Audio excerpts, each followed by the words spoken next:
Hello, and welcome to the Humanity, where we do the things with the stuff for the people. I am Matt.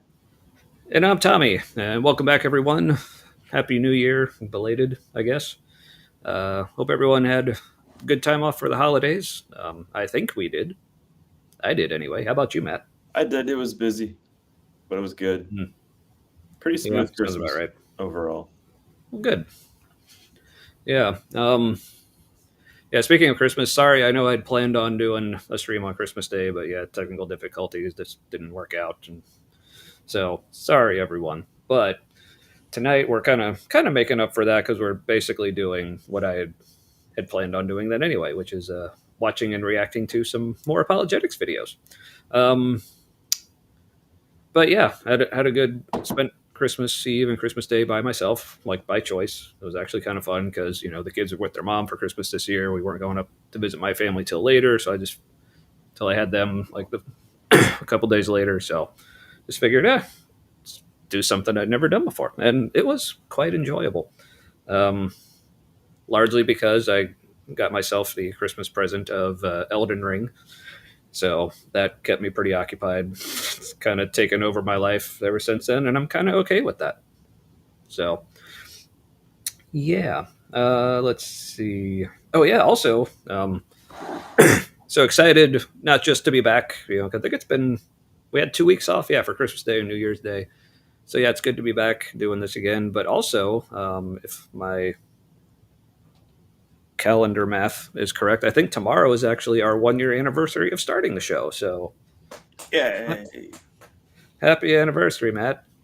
I didn't get you anything for this one, just like I didn't get you anything for the Three Beer Gospel 1 year anniversary either. So Yeah, it's tradition. We just, as tradition. yep. So, um, but speaking of being celebratory, what you drinking there tonight? I'm drinking Narwhal, Mm. Sierra Nevada Imperial Stout. Hmm. This one's I don't know if Mm. it's always barrel aged, but this one is, and it's like a right around 12%er, and it's it's extremely good. Mm. It's extremely dark. Yeah, I think I've had that one before. Yeah, it's quite tasty. Now, I didn't plan this, but I actually also have something quite dark for the evening. And here So she this is is. something, Oh, well, kind of. It's called "Waking the Witch." I think I've seen that. Who makes that? War Pigs Brewing. Yeah, I think I have seen that. Yeah, but yeah, it's a blackened imperial IPA, which are some of my favorite words.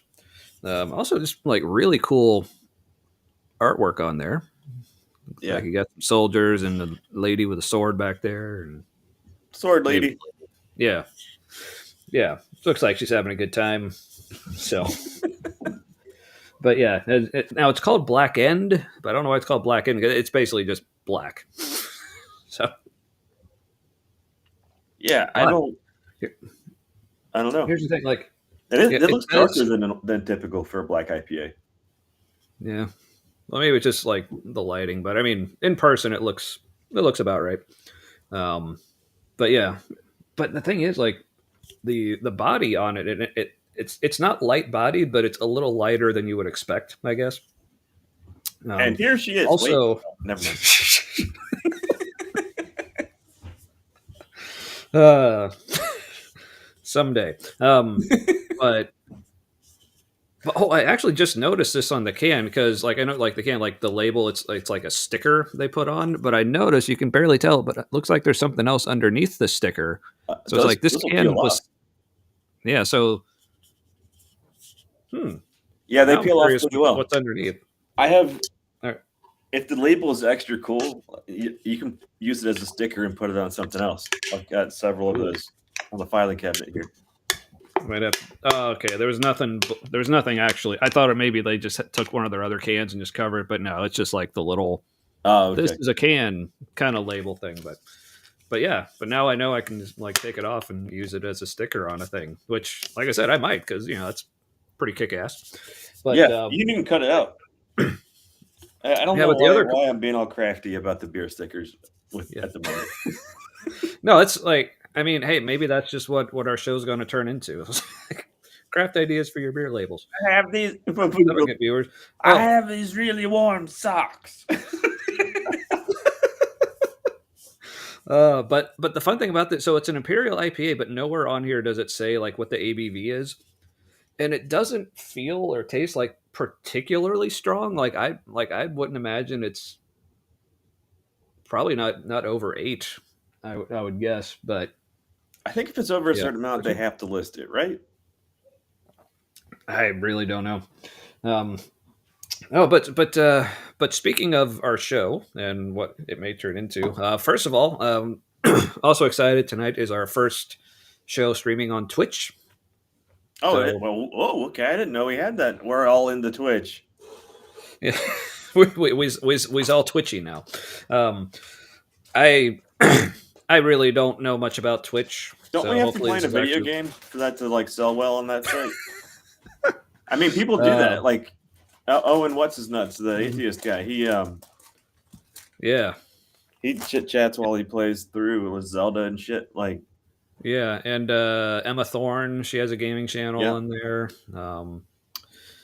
But yeah, it's yeah, like I said, like I got Twitch like a while ago. I was telling Matt beforehand, like again, like to watch a friend of mine who like streams himself playing video games, and he was playing Hellblade a couple years ago, which I recommended to him. So, and he said he was going to stream it, so I was like, well, I have to watch. And yeah, Mhm. it was fun. It was really interesting to see like.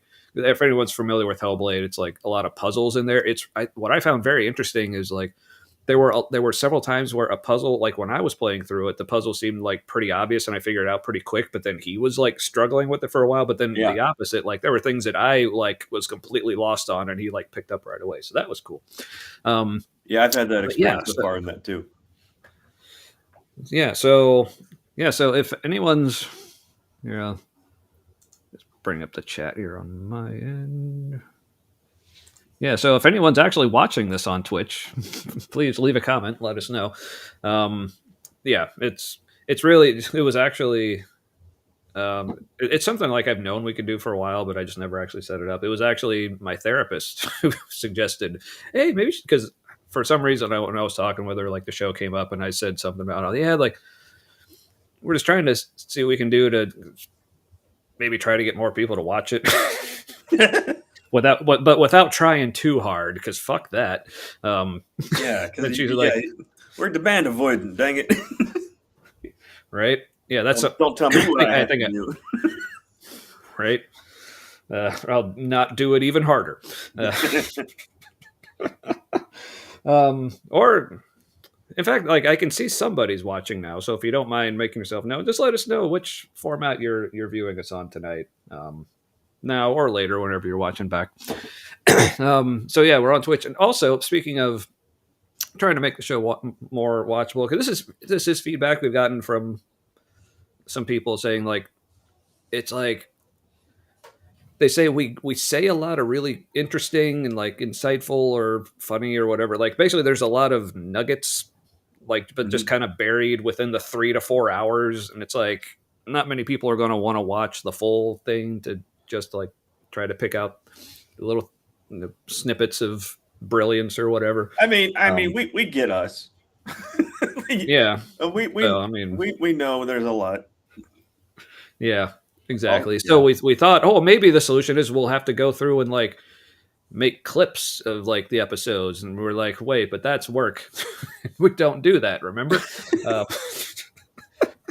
Well, so it's easier to get us to do work on the front end instead of on the back end. Because then we're like, oh, but it's already done. yeah, like I've already moved What's my on, but yeah, motivation? and I will say we both were good today. Like, 'cause something we said from the beginning, we should probably get on like a good half hour before we start, and then so we can talk about stuff. And we actually did that today because that's another thing we'd kind of gotten not as good at.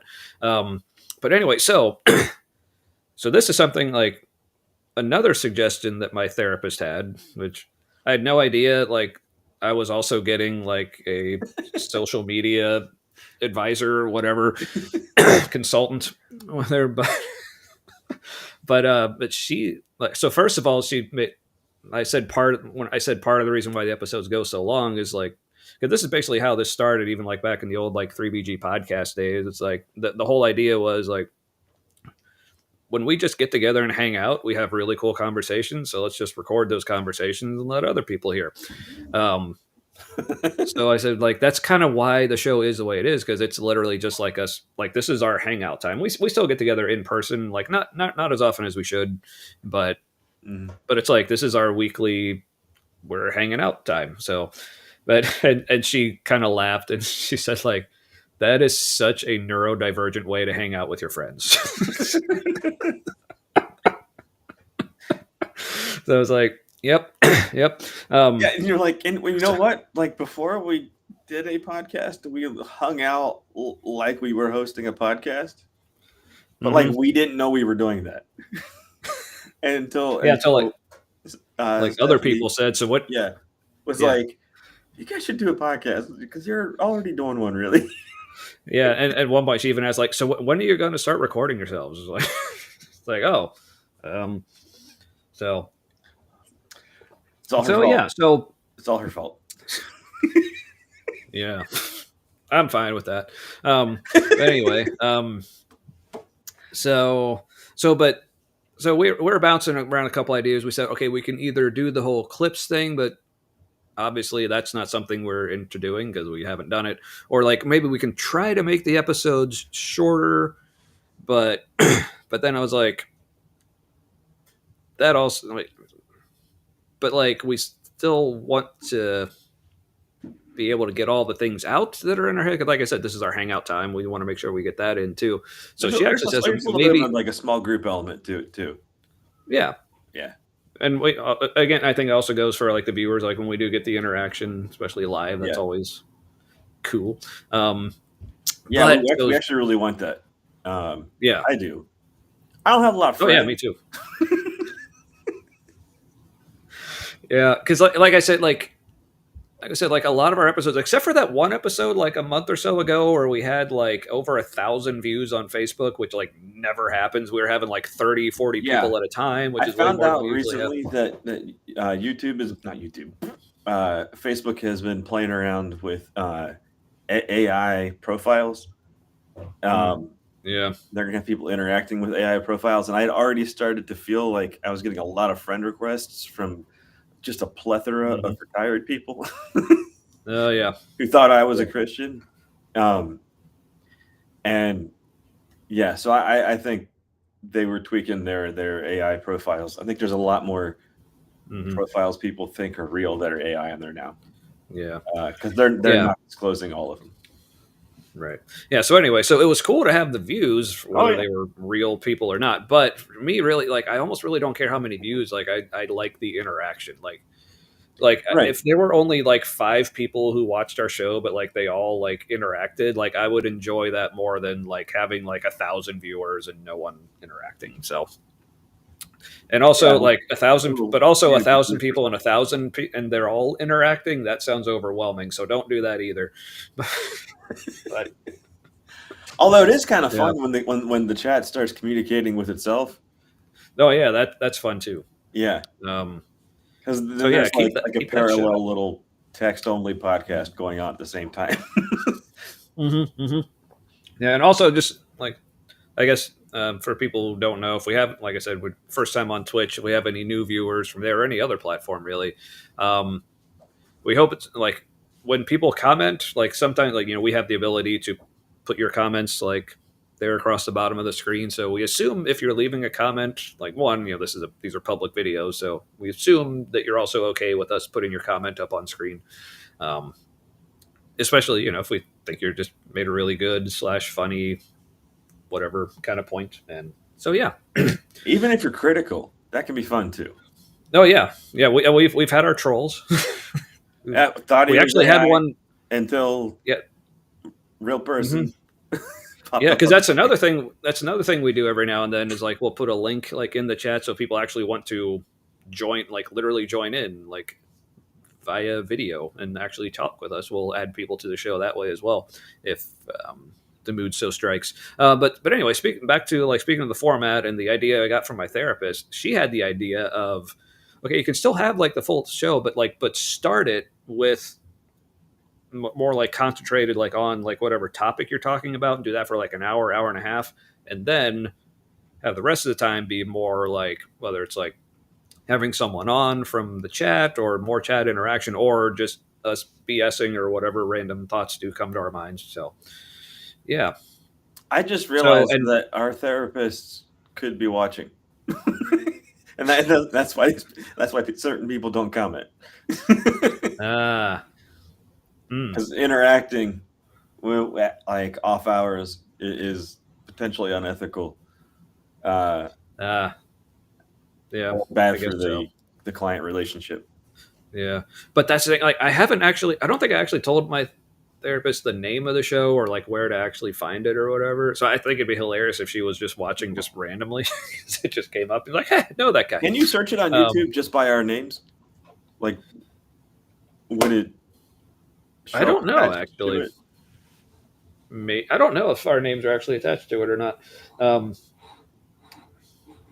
yeah, I don't know. But anyway, so me and Matt were like discussing all the options, and we think we're at least for now going to try the whole. Okay, spend the first chunk of the time more dedicated to the topic, and then afterwards a little more free form. I mean, it's all going to be pretty free form, but we'll be trying more in the first hour or so. So, but I even thought, The well, format this lends is great itself because more to us doing that mhm, in the first part. yeah. Hmm.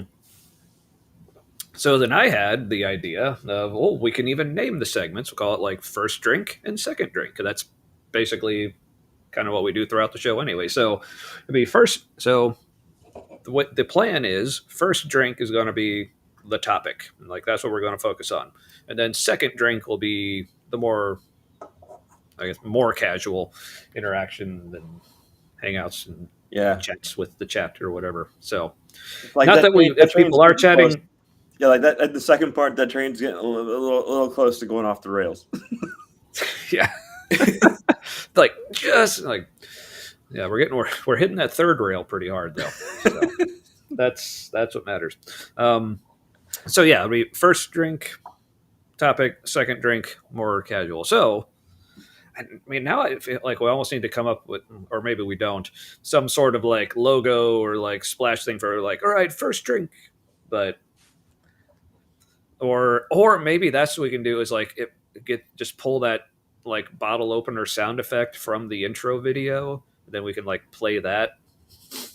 I don't know. These are just like off the top of my head ideas that are coming to me now. They may be dumb and may not try them later. I don't know. I just had an idea Ooh, of a cartoon person like jumping, and it could be something where you're like, is that a child?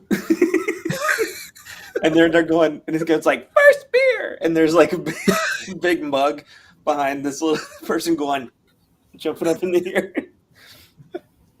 and it's in that ah, '70s Cheers TV show font, mm-hmm. like how all the I credits like it. had that particular Cooper style. I don't know. I forget. Yeah, which is funny because I was actually picturing the kid, the animation style, in kind of the like '70s, like almost like Fat Albert like style, like That cartoon kind of thing too. So would be fun. yep.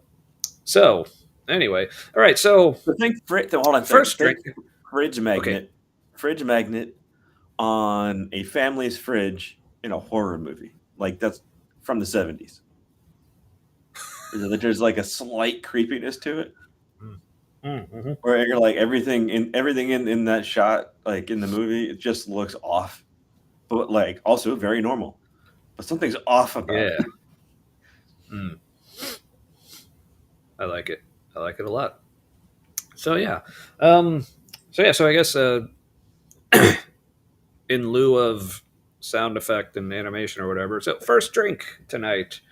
We're doing what I'd planned on doing on Christmas Day. Well, it was Christmas evening, not Christmas Eve. Um, but yeah, figured tonight. Christmas morn is the day after Christmas. Yeah, the day after. Yes, per Zadanza.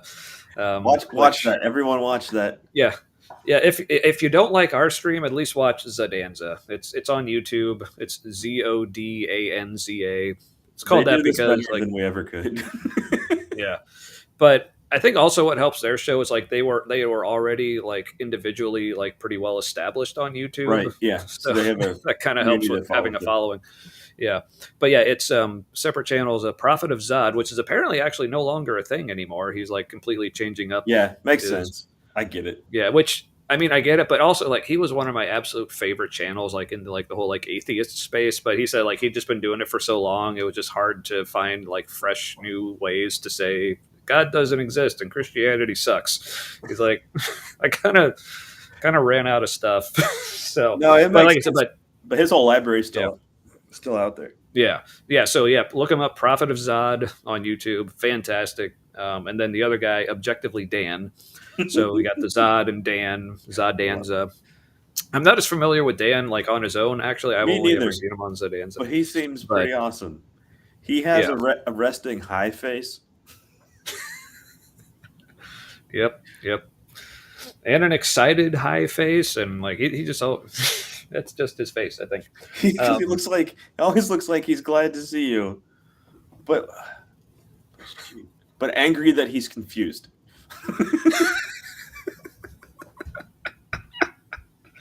I like that. So anyway, why were we talking about? Oh yeah, so Dan on Zadanza came up with.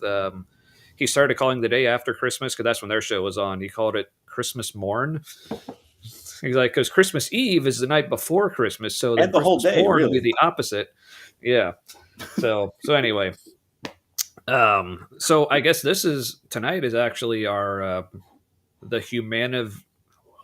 the humaniversary eve, because like tomorrow is our 1 year anniversary of Okay. doing the show. So Okay. merry humaniversary eve, everybody. I'm uncomfortable. Yeah. Yeah, that's how I roll. All right. So now finally, man, we're already doing great at like making this first hour more focused. Well, you So see, I got uncomfortable because you drew attention to the human connection that I want, but do not like to discuss. ah, interesting. Hmm. Autism Yeah. for the win. So you're welcome. Yeah. Oh, that also reminded me, like, speaking of things like for the win, it's like now that we're on Twitch, like, are we going to have to start doing like more trendy stuff now? Like, besides playing video games, Oh, I guess. maybe we could But do it real sarcastically. ooh, like, I guess like this does mean we're really going to have to start, rhythm with the tism. Is that what we do? Mm.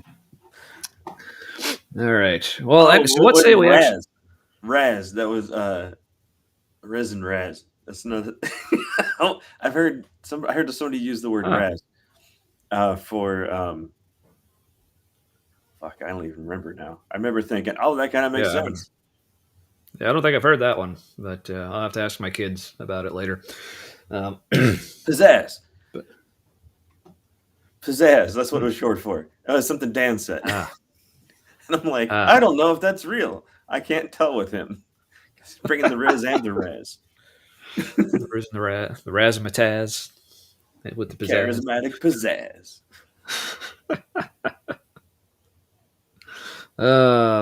We'll talk about them next week. So tonight, like I said, I pulled a few videos, a couple I was planning on doing for Christmas, and a couple new ones that I discovered since.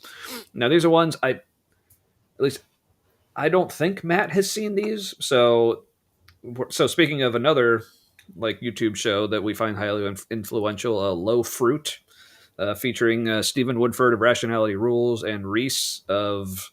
He has a channel where he just like talks about like castles and medieval history and stuff, which again I haven't really seen, but Right. anyway, also atheist. But So you wouldn't think it's that's usually. interesting to watch this other show, but like it is. Hmm. Yeah, I think it's like Castles and Curiosities or something like that. I want to say it's called. But anyway, the way they do their show, it's always like video reactions. But it'll always be one of them has seen the video beforehand and the other hasn't. So it's kind of like a fun, like one of them's going into it blind, the other one's kind of guiding them through it, but also kind of like laughing at them at their pain for what they're doing to them, that kind of thing. because I think it's usually Reese had like seen it before, and it's something he knows would piss Steven off like so much. So, Yeah. like particularly the presuppositional stuff. So we're kind of doing that tonight. So these videos I've watched, so we're gonna see what Matt thinks. All right. Well, you ready to get this show on the road? Almost a half hour in now. Yeah, we're sure. Yeah. Let's do it. Like, hey, I don't have plans. Yeah. Nothing else to do. All right. Let's see if I remember how the new Restream does the stuff. All right. So starting up tonight, we have here also talk amongst yourselves while I redo the logos and stuff. There. That's the most all right. William Lane Craig intro picture I've ever seen. Oh yes. It's so people for people not familiar with Dr. William Lane Craig, he's basically considered like the modern day like premier Christian apologist. Like when you think Christian apologetics, like this guy's apparently like top of the heap or cream of the crop. He's how you do this. Yeah. Mm-hmm. But he's getting older now. Yeah. Also, like completely. I was going to say completely unrelated, but it's actually kind of, because speaking of getting older, I forgot to point out my cozy robe that I'm wearing this evening. Wanted to call that out because I'm in my basement this evening and it's cold down here. But anyway, yeah, getting old, like you were saying, Matt. Oh, yeah. So he's getting a little old these days, and it's starting when you listen to him talk now. It's kind of like that uncomfortable thing where like you're trying to decide when it's time to take Grandpa's keys away. You're like, when should we not let him talk for the rest of us? That's how I imagine like Christians looking at him now. They're like, he's doing the wrong things out loud. Yeah, especially with if people are familiar with the recent remark about like how he got his nickname Low Bar Bill, and he talks about how he just finds like the idea of Christianity so wonderful that like as far as like the epistemic bar, or basically like what it would take to convince you that it's actually true, he's like, instead of raising the bar, it's like I lower it. So that kind of became a bit of a meme. But there's one chance in a million. Mm-hmm. Then it's worth just one chance. Yeah. So like, all right, so you're just going to believe anything that's So anyway, so premier Christian apologist. So tonight he's watching there's a video. If I want to, I think if this is the one I'm thinking of, I think this is actually an interview on Capturing Christianity with Cameron Bertuzzi. Oh, I love to hate him. Yeah, so you get to see him fawn all over him as well. So this is Dr. William Lane Craig reveals the best ways to debate atheists. Something he actually did, quite often, very often got his ass handed to him. So let's see what is his strategy for debating atheists. And also anyone in the chat, like if you can't hear it or whatever, let me know. But because I think should be sharing with audios. Yeah, so Matt, I guess let me know if you see it, if you hear it as well. Okay. Right, here we go.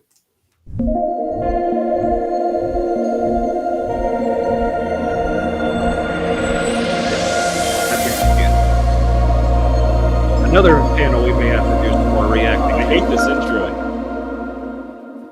One of the things that you are most famous for is your debates with atheists. And these aren't just atheists off the street, these are philosophers. Yes. Who are supposedly familiar with the literature and your work. In fact, I routinely turn down debates with atheists who are popularizers, who want to have the spotlight and achieve. What was that? It's like, spit it out, Bill. Yeah. It's like, were you not prepared? Is this like a surprising question? Oh, it gets better. It gets also, better. Cameron looks, the younger guy who's doing the interview, he looks downright sinister with this lighting. Like, half of his head is gone in the shadow. Yeah. Yeah, they kind of both do. Like I was thinking that myself as I was watching this earlier. It's like interesting lighting decisions. I'm like this is film noir. Like, are they in a Hitchcock movie? What's going on? well, they're talking about debating atheists, so it's very. Oh, I see. Yeah. Black it had to be super extreme because they're like on opposite ends of the same human perspective. Well, except no, but so this is just a clip. I think later I saw this from a full video. I think the title of it had something to do with like the atonement or something. So I guess okay, that's kind of a dark topic as well, I suppose. I guess they're just trying to look intellectual and serious. Yeah, but speaking of intellectual and serious, so Dr. Craig here is talking about all the people he does not consider intellectual and serious and won't, waste his time with. But yeah, we'll let him continue there. Achieve a reputation for their opposition to Christianity, but frankly, who haven't done the hard work of getting a degree and doing serious scholarship. I don't give these people a platform. The people. So that is such like intellectual piety. Like, I mean, yeah. I'm better because because here's something I think a lot about when like listening to apologists, particularly people like Craig, who I think he would consider himself, I don't know, he's like a philosopher or whatever. Definitely no scientist, but I think if anything, he would be a philosopher, maybe. Yeah. Not a historian, not like, but doesn't even have a theology degree. I'm assuming. I mean that he's doctor of something, but it's probably something like theology. I really don't know. Oh, okay. But that idea of, when he says like, okay, I won't, because they haven't done like the work into like the research and like getting the degrees and like reading the scholarship on these things. And it's like, okay, like, yeah, if like in so many other areas of debate, like, yeah, that makes sense. If you're debating things in science or philosophy or ethics, history or whatever, it's like, yes, it makes sense. Like these are dense topics that require a lot of effort and thought to be put into it. But when it comes to like most of the things that he's debating is basically like, like, does God exist? Like that kind of stuff. Like, so I'm like, how smart do you have to be be able to talk about whether or not God exists? And the approach that he takes in like his arguments for things, you really don't need a degree to be able to understand what he's saying. And it's not so complex that like it couldn't be refuted or discussed by someone who even just has a good understanding of like logical arguments. You don't even need a degree to be able to point out fallacies or find like leaps in logic right. So I kind of get it. It's like, sure, if you're gonna have like a philosophical like doctorate level discussion, that makes sense that you would only want to have that with another doctor. But he's low bar bill. He's not bringing a ton to the table. Yeah. I mean, one of the best was he was debating with physicist Sean Carroll about, I don't remember what the topic of the they were having was, a different discussion. Yeah, it was. I don't remember what the actual official topic of the debate was, but they were talking about whether or not the universe had a beginning, because Bill, like he's probably most famous for his use of the Kalam cosmological argument, which is basically everything that began to exist had a cause. The universe began to exist, therefore the universe had a cause, and then he extrapolates that. Well, this cause must be like spaceless, timeless, immaterial, personal, intelligent, or whatever. He's like, that sounds like a god to me. So, but one of the best parts was when they were already like discussing whether or not actually science thinks that the universe actually had a beginning, or if it was like infinite, or since time seems to have actually started at the Big Bang, talking about before the Big Bang doesn't really even make sense in a way. So can you even say it had a beginning if there was no time? What does that even mean? But the best part was like, I think they were talking about like theorems from like Borg, Guth, Vilenkin, and their models. And Craig said something like, well, I don't remember exactly what the idea was, but he said, well, Alan Guth said this in his thing, and like that means he agrees with me. So, and like Sean Carroll literally pulled up because he knows Alan Guth. He'd been talking to him beforehand. And he knows what Craig says about what he says, and he literally in the middle of the debate just pulled up an image of Alan Guth holding a sign in so many words saying, "Bill Craig is full of shit. This is what I said, not what he says." And it was so brilliant, but. I mean, and kudos to Craig for choosing to continue the debate after that. And the way Sean Carroll talks, by the way, is perfect for that kind of moment because he's like, I actually know so-and-so, and I saw them the other day, and they say... Yeah. It sounds like he's rubbing it in all the time when he talks. It sounds like he's rubbing whatever he's saying in. Yeah, and I think he did it during this debate, but I've seen him do it during other debates and discussions where it gets to a point where he feels like, okay, I've said what I want to say. My opponent said what he needs to say. It feels like we're just like talking in circles now. So he basically in so many words is like, all right, I'm going to stop debating right now. I'm just going to talk to the audience right now. Like he's like, I don't even like debates. Like they asked me to do this. I didn't want to do this. I just want to talk to you people kind of thing, which I think is also a fun move of his. Yeah, that's also good. All right. Well, let's get back to the good doctor here. Talking about why he doesn't like waste his time with us normal folk when it comes to talking about if God exists, because degrees are necessary for that kind of knowledge. That I debate are the top academic scholars at secular universities who are atheists and agnostics.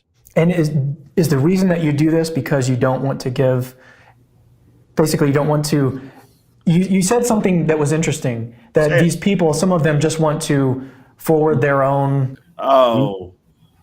God. Oh, were you wanting me to pause or are you just making noises? Sorry. I should only make noises when I want to stop it. It's okay. Like with Cameron, because Cameron's doing this. He's like, what I'm going to do now is I'm going to do a little poisoning the well. I'm going to put this poisoning on a well T-ball up on the tee. All right. And then I'm going to let you walk up to it and just like smash it out of the park and pretend you did a home run. Yeah. So I guess I should say, feel free to make noises, but I guess if you do want to pause it, just like say pause or wave me down or something. But all right. So let's listen to the poison T-ball for the well or whatever that was.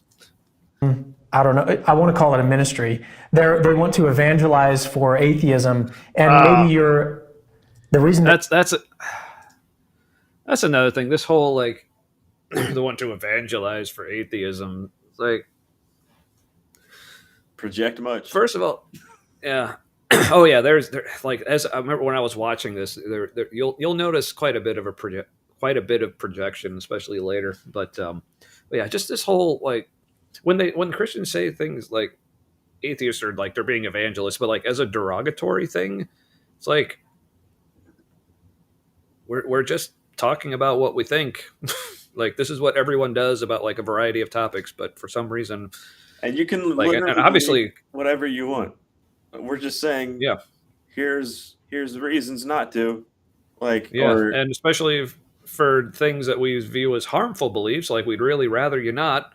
But yeah, you know, we wouldn't want you. But that's because, but we still wouldn't anything that has that effect on someone. We wouldn't want you to do that. It's not. We're not like right.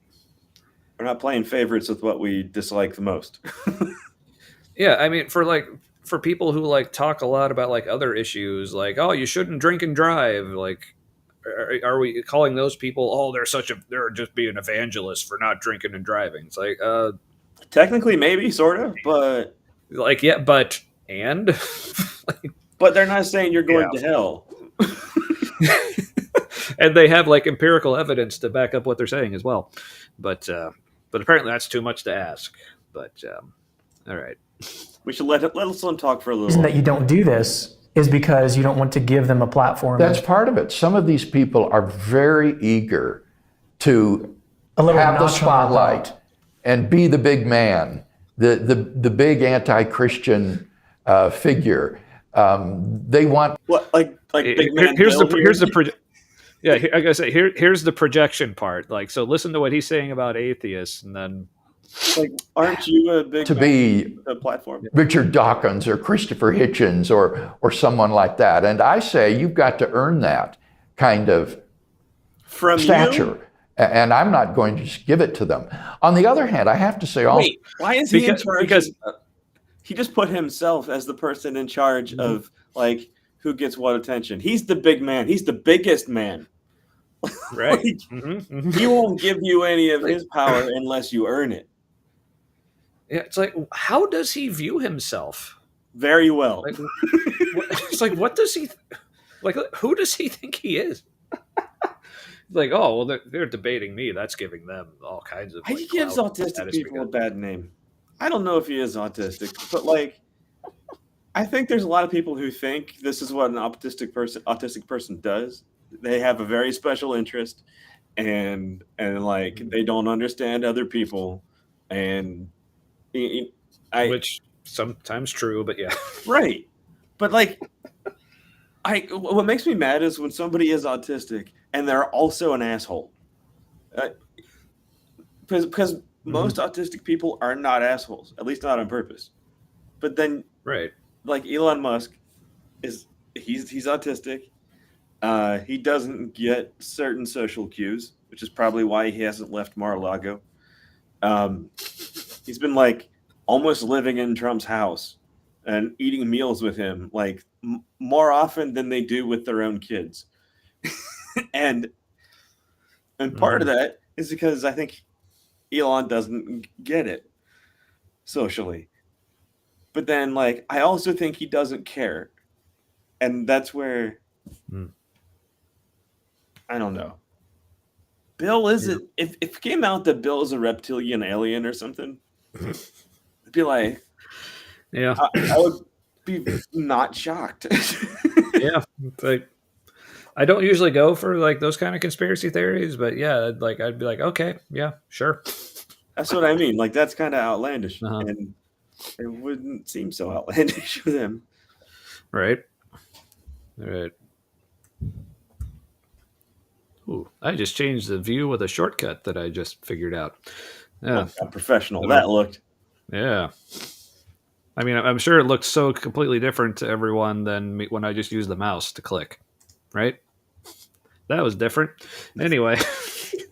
also very candidly, that in the few cases in which I have acquiesced and debated such a person because there was no one else available, I've usually regretted it because the level of the conversation is so low that it's just awful. It's debating people who don't even understand the issues, much.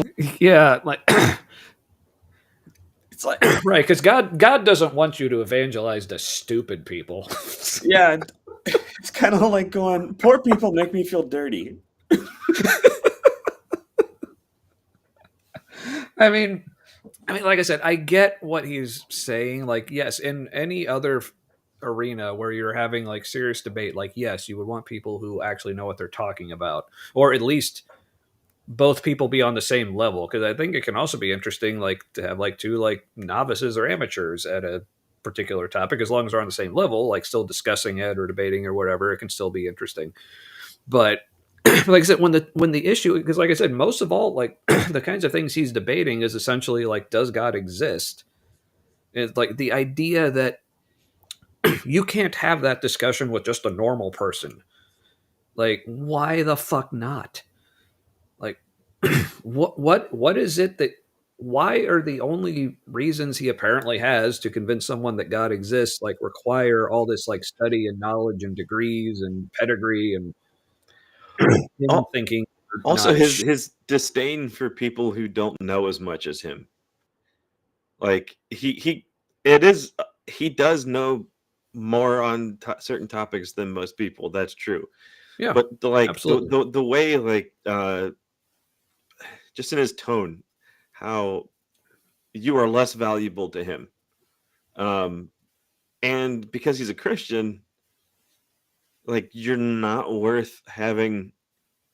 Like there are people that, like, okay, so if you're trying to evangelize to people, like which he is. That's what apologetics is all about, supposedly. Well, they say that, but it's really, I think, and a lot of people pointed this out, it's not so much trying to convince other people, it's more just trying to reassure the people who already Right. believe. Like, But you do have it's sold. Yeah. It's sold as trying to Yeah. convince non-believers Right. or people who are skeptical. Right. Yeah.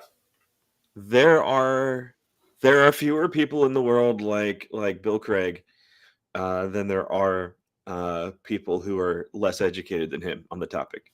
And so having a discussion and being cordial with someone who knows much less than you gives you an opportunity to explain it to most people via this one person.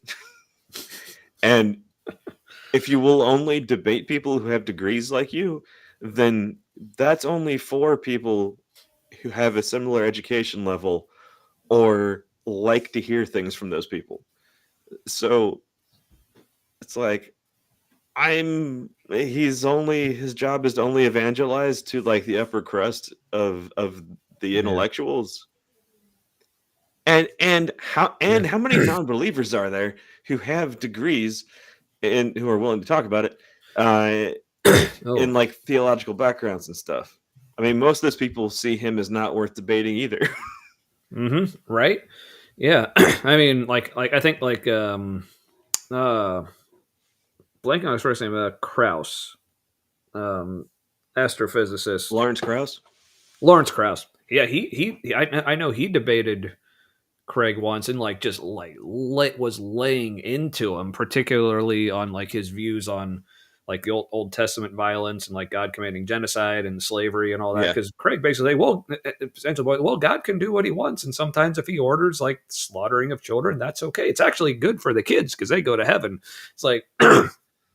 So, and also for this reason, this is why it's that specific reason that like Richard Dawkins said like he will not debate him because he's just like, and as much of an asshole as Richard Dawkins can be, he still sometimes like will say like in his polite British way, basically said like this guy's so fucked in the head, like I want nowhere near the guy. I think he said something along the lines of he's not a serious person. Like it's like he's a guy. So William Lane Craig wants to have what he considers to be a serious conversation, but then when it's with someone who's an expert in whatever he's talking about, it becomes very obvious he's not a serious person. Right. Yeah. So, but as you were talking about like why he like only chooses to take on like the more like intellectual crowd and like it hit me like why that is because going back to like what apologetics really is, it's not trying to convince the non-believer, it's trying to reassure the believer. The reason he's wanting to take on these people because these are the people that he and I think he sees that a lot of the Christian flock, as it were, these are the people they view as a threat to their faith. So he's like, I got to take them down to make them feel better. Because like, so if someone like me can answer the smartest that atheism has to offer, then the Christians will feel more reassured. It's like, oh, okay, our guy has an answer for even like the toughest critics or whatever. So I think that's our champion won. Yep. Yeah, our Goliath, as much as they don't want to think of themselves as such. But yeah. But all right. Well, I feel like we need to get back to Craig because I think he looks like he's shitting his pants this whole time. Yeah, so I say it's like it looks like he's been like holding that face where he's like trying to fart and not shit his pants. So I think we should relieve him here, or let him. I'm not relieving him. Like let him relieve himself or whatever he's got to do. Okay. Much less are capable of giving good arguments in favor of their view or good objections to mine. And so they have generally been very unprofitable. There's a few people that come to mind that as you were talking, people that you've debated that come to mind. But going back to my point earlier was that you've debated these people, and in most cases, the vast majority of cases, people think that you've won these debates. Mm-hmm. And the question that I have for you is, what is your preparation? He didn't say he didn't say he did win the debate. He's like, people think you won. Yeah, like which people? Like citation needed. How many people? Like, yeah, people have been saying you won. Yeah, well, I mean, of course, the Christians think he won, but He only has to there's say even a lot of Christians who don't think he wins these debates. no, but really, it seems like he only has to say enough things that Christians want to hear to feel comfortable, and then enough smart words that they don't really know the meanings of, and so they're like, "Our smartest man is on the case." Like that's they want to feel comfortable and feel like it's handled. Mm-hmm. Yep, The higher ups are handling this. I can feel safe. exactly. That's all it is. All right. Well, it looks like Cameron's trying not to smell whatever Craig was trying to do there. So let's. Preparation look like? I know that you do a very intensive study on their arguments and their beliefs and their background, but what does your prepreparation for the actual debate Apparently not look good like? enough. Do you What I have- do is I first of all read the work of my opponent. Read it, Bill. I read what he has written on these subjects, Yeah. and then having done that, Why not she, Bill? He won't debate women either. Because they're clearly not qualified, Tommy. Yeah. Well, and they're all temptresses. They'll be like trying That's to right. seduce They're all them up there on Jezebels. stage. Yeah. Trying And he'll give in. He'll give in. yeah, So. he's fucking Ahab. That's what it is. that I prepare responses to the objections that he raises in his published work and will most likely raise in the debate. And I craft these responses so that they are very brief, very pithy, and can be quickly delivered. I just love how None he of those refers to are them what as he pithy. does. Yeah, like not fucking at all. Like watch one of his debates. He is not brief. But I love how he considers himself pithy, though. That's Well, it's clear he thinks they're pithy. yeah. Because you can almost when he says things in his head, he's going like he's just like he's like, I just said that.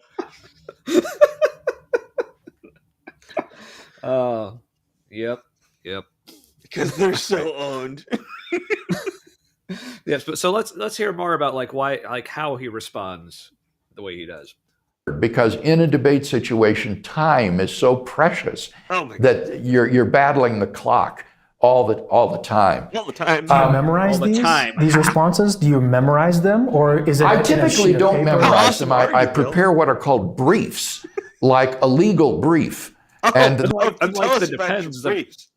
Yeah, unlike the depends that I'm wearing right now. Yeah. Does And it thank seem, God does it seem for like those. Cameron is trying to egg him on in some kind of like thickly veiled dirty talk? Like, Oh he's yeah, like, I mean, Bill, tell us how awesome you are, Bill. oh yeah, I mean, for people who like familiar with Cameron, like it's like again, speaking of things that wouldn't shock me, like I wouldn't be surprised if he had like several photos of Bill Craig hidden in a drawer somewhere that were covered with a certain fluid. Right. So He's just showing his respect, Yeah. Tom. He's not gay. no, okay, here's fortunately not too graphically, but here's the image I got in my head. It's like, no, I feel like when Cameron does that, it's not him doing that on the pictures of Craig. I think it's more him taking a picture of Craig and wearing it like himself as a mask as he is, and then depositing said fluids on pictures of himself because that's what he wants. Oh, That's what he really wants. Because Because how dare he? Yeah, because how dare he do that on his face? I mean, Right. so Right. it's like Okay. it's like surely not. It's like surely not, Lord, and like I should be the one doing that to your face. This is the Well, same yes. as washing feet, right? Right? Yeah, facials, feet washing. It's all self care.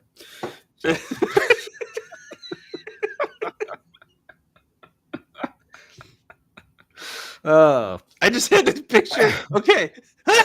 All right. Geez. So you know how Mary, was it Mary who washed Jesus' feet with her hair? Was that one of the Marys? Or yeah, I think so. Okay, well, or it might have been just like a random prostitute. No, it might have been a random just prostitute. had this image I don't know. of her doing that, and then she looks up, and it's that scene from there's something about Mary, where her hair is just like gelled out. Because in my head, it combined facials with feet, and the foot washing with the hair, and then it came up with like. I don't kink shame. So. But that was just really funny. Yeah. All right, so let's see. And Jesus is all like, "Thank you for doing." He's like trying.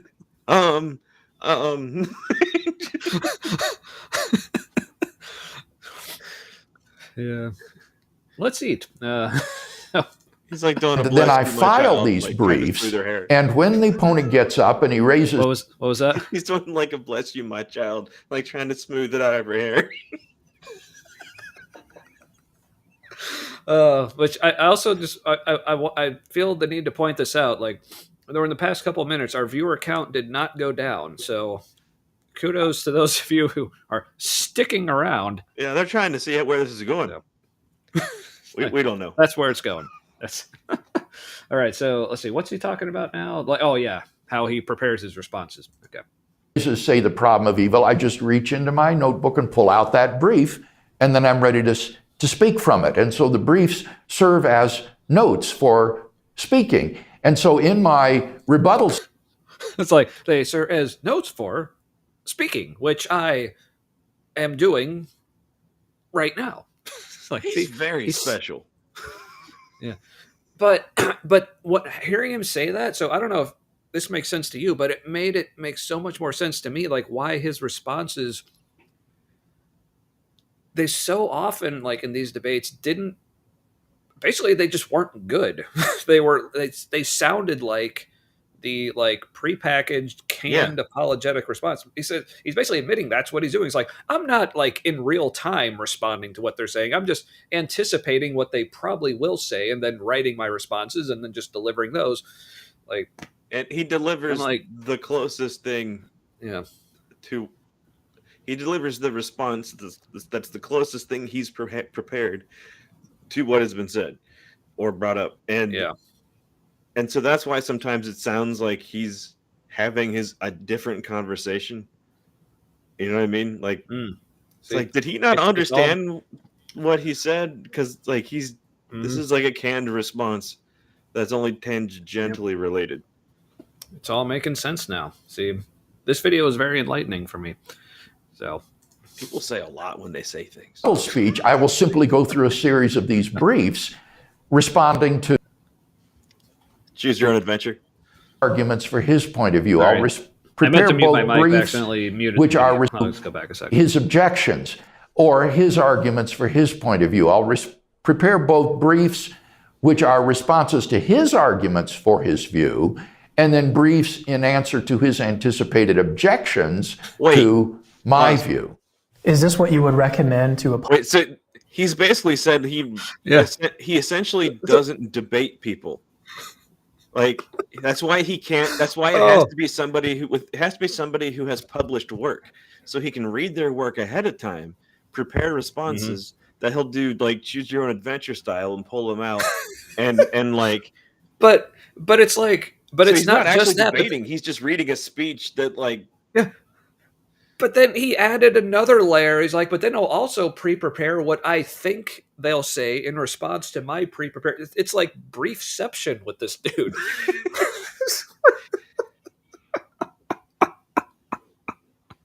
Oh my God. Yeah, seriously, people, go back and watch some debates. I think probably my favorite debates I've seen. A lot of sense of things.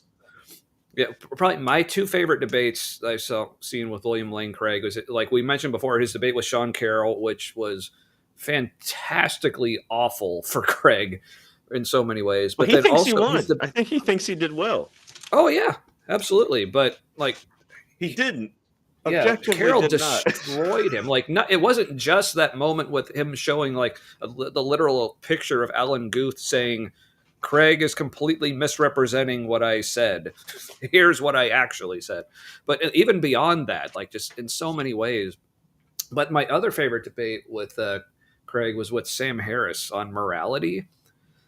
And there was one clip in particular, and you can find just this one clip on YouTube, one of Harris's like rebuttals or whatever. It's one of those videos, like I hate the title it was given. It said like Sam Harris demolishes Christianity or whatever. It's like, I mean, it's like, okay, he kind of does, but but That's it's not basically his him edit. going, yeah, but it's basically him going through like, because the debate was like, can you get morality from the Bible or Christianity or whatever, and or can you have morality without it? And like, so Harris's point was like have you read the Bible? Like, you can't even have morality with it. It's like, so he goes through like all these reasons why, like this, and that one, like it's like a 10-minute clip. It's just a brilliant, like consolidated, concentrated version of like all kinds of stuff. But yeah, look up his debates with Harris and Carroll in particular. But yeah, like watch him and like in those debates and see, yeah, does this make sense? Like what he's explaining here is like all his responses are like he pre-wrote all of it, like in anticipation of what they would say. It's like, yeah, that makes total sense now. Like thinking back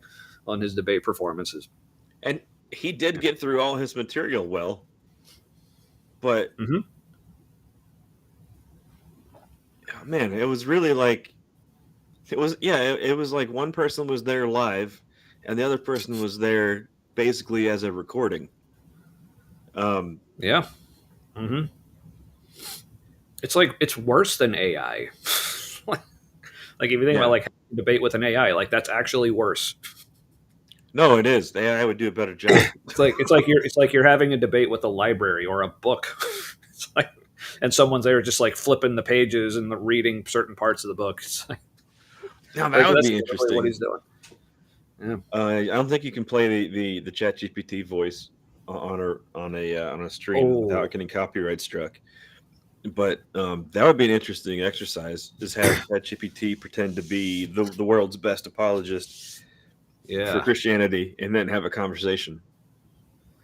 But speaking of like debating a book, here's something I would like to see done. I'm sure people have done things like this, but I would like to see like just full out, like in the full format, basically like the Bible debating the Bible on different on different topics, and like literally all it is just two people like responding to each other, literally just reading straight out of the Bible. Like, well, here's what the Bible says about this one issue here, and then they can find another verse that says the complete opposite.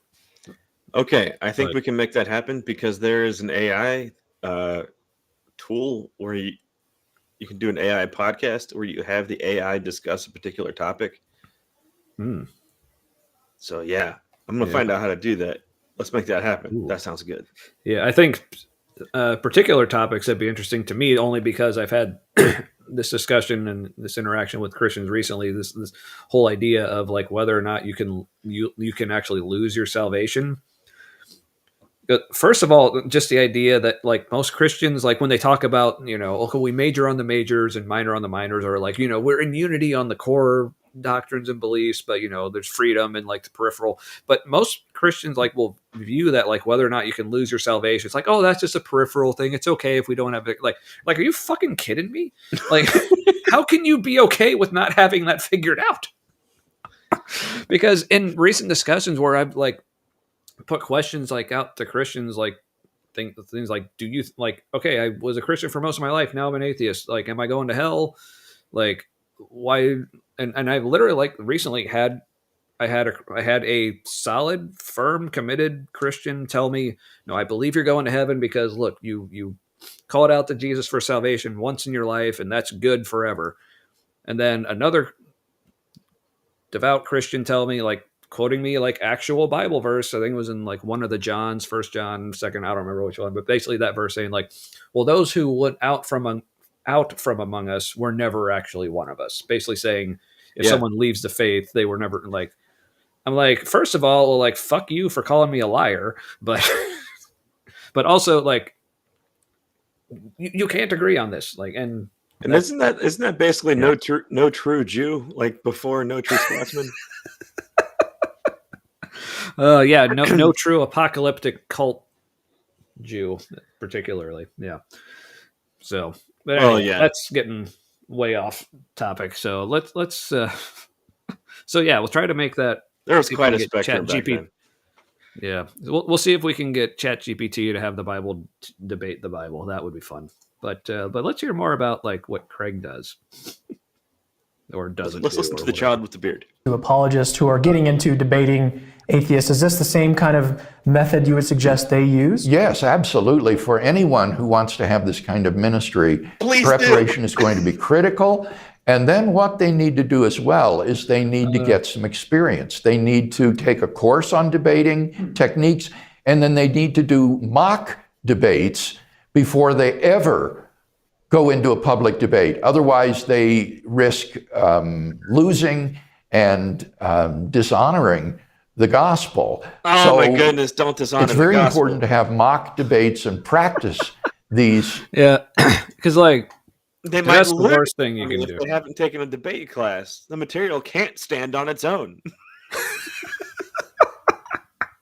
Right, because that's what Jesus told all his disciples before he like sent them out to like preach, like convert people. Is like, now make sure you all get degrees in this. Make sure you're all read up on. We can't read. Jesus. Yeah, it's like now I realize no one's written down what I've said yet, but make sure as soon as somebody does, you're well read up on this shit. Yeah, you better study what I've said. People say I said. No, but even better, don't listen to what I've said. And what's more important is later, there's going to be this other guy who never actually met me, but I'm just going to appear to him in a vision. And he's going to say some things that actually contradict some of like your main leaders now, and you're going to have arguments about it, but you're going to take his side and he's going to write a bunch of stuff. Because he raises the most money. Right. Because he's Roman, you see. Right. We're talking about Paul. Paul, yes. For anyone who's not following that. But yeah, it's so like the idea that this is what you have to do to effectively explain to people that Christianity is true is so fucking ridiculous to me. Like, you can believe it without being highly trained. You can't defend it without being highly trained. What? These two things can't be true, can they? Well, because that's the thing, right? I mean, they wouldn't ever say it this way. And then I realize like saying it this way may come across as kind of offensive, but I mean, it's almost like the ideal situation is like convert them while they're still dumb. And then all training they do get, make sure it's approved training. Cause that's all like that. Cause again, like when you hear like, especially in like the American evangelical church, it's like, what's one of the biggest fears that like all parents have is like, oh, when my kids go off to secular college and they're going to hear about just like evolution and yeah. So, yeah. Right. So like, that's why we've got to get them while they're young and stupid before they start actually learning stuff. So that way we can make sure they're only learning. It's all making sense. And we have to implant in their heads that our love might be conditional based on what they believe. We won't say it is conditional, but we'll like make it a mystery. Yeah, it's okay. We just call it unconditional, and that's good enough, you know. Yeah. So, and yeah. Conditional love that you call unconditional, and you tell people that love is unconditional, but like you behave like it isn't. That's super toxic, abusive behavior. Mm-hmm. Yeah, to put it mildly. Yeah. So, but let's hear how Craig's encouraging this behavior in people, essentially. Debating skills before you ever go onto a public platform.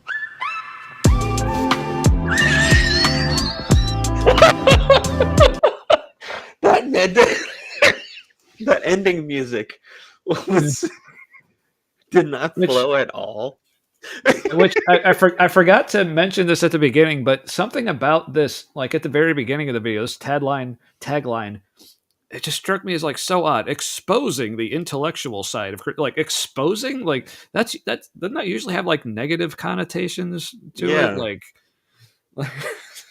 we're exposing the intellectual side of Christian belief. It's like, wait, so you're exposing and capturing? This sounds like a federal crime. There's that too, but also like, what are you exposing about the intellectual side of Christian belief? Like exposing like how crap it is, or like Right. what Also, are did you? you notice how Oh, I'm not sure what to call this, but the baseline of the text drops after intellectual side. yeah. Well, I think there's maybe like an animation to it. Oh, you're right. Yeah, it came back up, but yeah, Okay. it got there eventually. But still, also Ah, that's a weird man. effect for exposing the intellectual side of Christian belief. Put that in slow motion. Yeah. It's Mhm. like that's dramatic. Uh, Like there really is an intellectual side, guys. Allow us to expose it to you. so, please don't expose anything to me, Mr. Craig. Um, but that's the thing. Cameron's all about him exposing stuff to him. We've discussed that already. All right, so we've gone over an hour. So we had more videos Do we have a short planned, little but one? let's see what I got here. Let's see. So that one was about 5.5 minutes. I think the next shortest one I have is 3.5 minutes.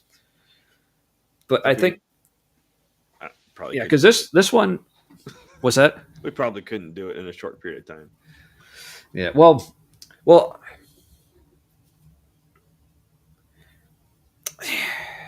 I'm going back for it because this is the one I told you about beforehand, where it's like where it's from Red Pen Logic reacting to Eve was framed, and it seemed like he just completely missed like her main point. So I think it's something we can like just watch the whole thing all the way through and just Okay, let's do it. say, yeah. So Maybe yeah, with maybe noises throughout. yes, we will have the noises as is custom. So all right, let me. All right, so this is Red Pen Logic.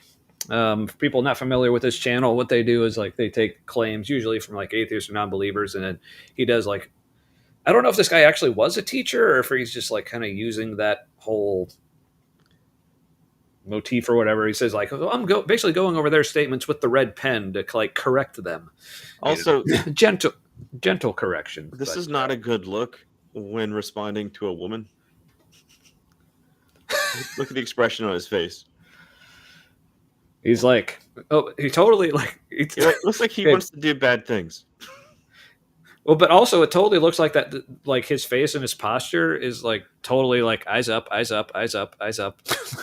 Don't look down. Don't look down. Eyes too far up. Look at her hair. Yeah, but not like that. Yeah, don't think about how sticky you want it to be. So. Gross, dude. You started it anyway. All right, so let's see if we can just watch the whole thing, and then I want to see if people can like find like where his problem was, like where he went wrong in his analysis here. I have a question for Christians that believe in hell and also believe in an all-knowing, all-loving, all-powerful God. Jeremiah 1:5 says that before you were in your mother's womb, before you formed, I knew you. So before God forms this human in its mother's womb, does God know if that human is going to go to hell or going to go to heaven? If God doesn't know, then God is not all-knowing. And if that God does know and chooses to create that human anyways, he is intentionally creating humans that will suffer for all of eternity. And that individual does not actually have free will because that God knew ahead of time when he was creating them that they would end up going to hell. And that person did not have a choice in that matter because it was already decided as soon as God formed them in their mother's womb. You cannot have an all-knowing, all-powerful, all-loving God and hell. This video lays out a challenge. Okay, so Matt, real quick, like what would you say was like her primary like point in that? That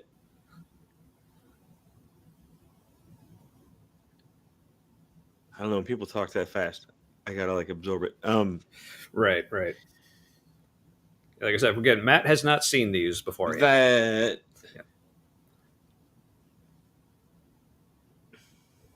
That God can't be all loving and there be a hell. basically. Right.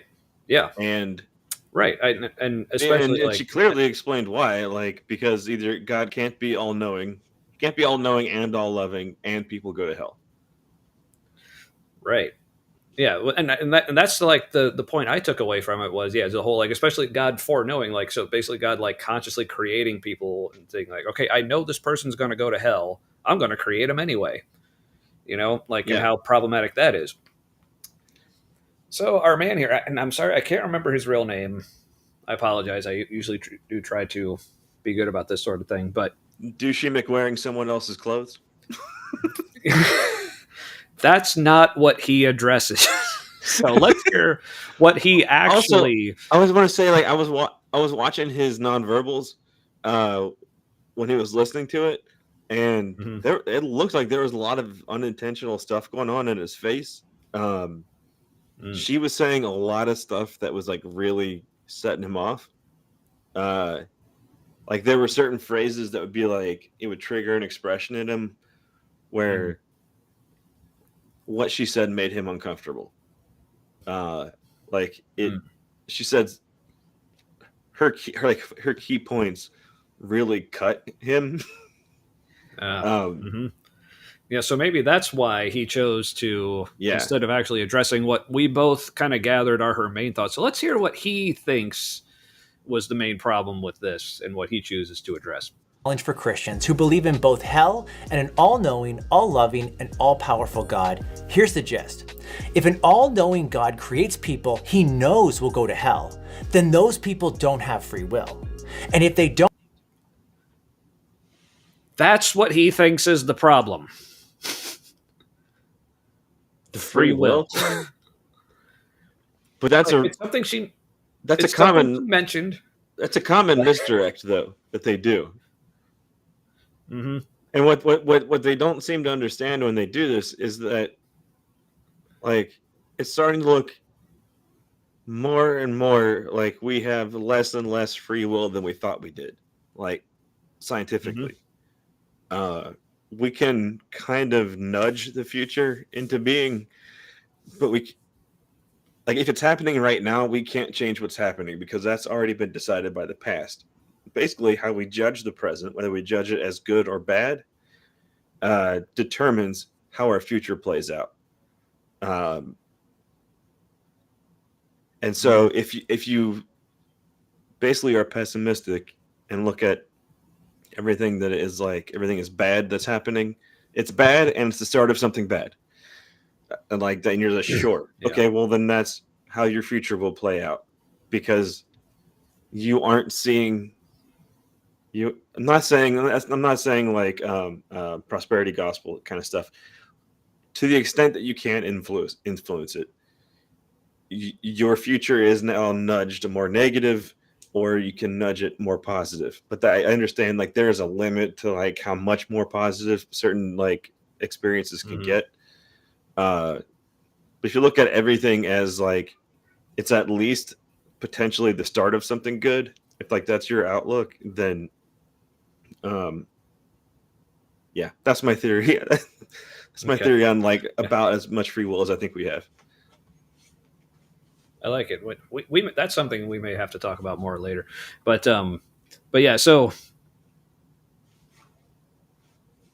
yeah, I'm not sure if he's going like that direction. But yeah, I'll let him continue. We'll see where he's going. I think I know where he's probably going with it. Don't have free will, then God is sending them to hell for no fault of their own. Since that is incompatible with a good God, then therefore hell is incompatible with an all-knowing and all-good God. All right, so that's a challenge. Let's pull out the red pen and give our response. At the heart of this okay. No, I don't. Yeah. Here's the thing. Like, so am I wrong? It's like, is he like making the wrong thing the main point of that video? Yeah, because he can't discuss the main point. Yeah, because like he's saying, the challenge is, can you have free will if God knows what's going to happen? Which that's an interesting discussion to have, but that's not what Eve was saying there. She was saying the problem is like whether it's like now she did mention the free will like part of it and like how like she thinks that means we can't really have free will if God predestines thing. Like Right. that's a whole other discussion. Like I'm not really convinced. Maybe it wasn't great for her to have the free will part in there because it is a potential. It's an off ramp for them. Yeah, I mean, obviously, it became like a distraction for this guy. So he's completely because like the main point is like whether or not the person has free will. That's irrelevant to the point of God is making people he knows are going to go to hell, and like does it anyway. So, but let's let him continue. This challenge is a fundamental error in thinking. More specifically, this challenge has a mistaken understanding of how God's foreknowledge actually works. It assumes God's foreknowledge somehow causes my actions, and if it causes my actions, then I'm not free. But God's foreknowledge doesn't cause what will happen. Rather, it... All right. So, it also, in the sake of time, but also in the interest of this guy just like pissing me off talking about something that's not actually the point, I might skip ahead because there was something he said like towards the end of it that I want to get to because like all this, like I said, what he's saying right now about the whole free will argument is really irrelevant. So right, and he's also I'm noticing so far that what he's doing is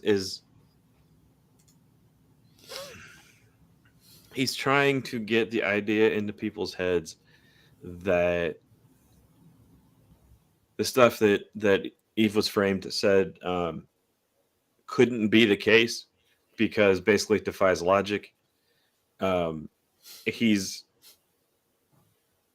in a roundabout way trying to get that to make sense in people's heads, but it's less about getting to make sense as it's more to keep them comfortable with holding these two dissonant ideas in their head at the same time. He's not trying to refute it.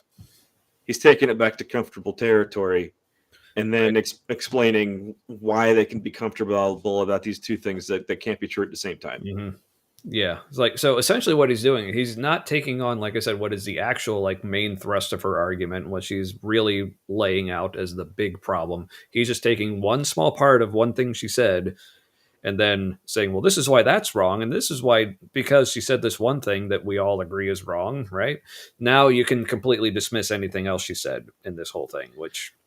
So and there's a couple things going on that I think are interesting. Like watching him watch this. So he's either part of the team that presents this, that crafts this response message and then delivers it, or he's not. It's a team of writers that do that, and he just is the guy who delivers it.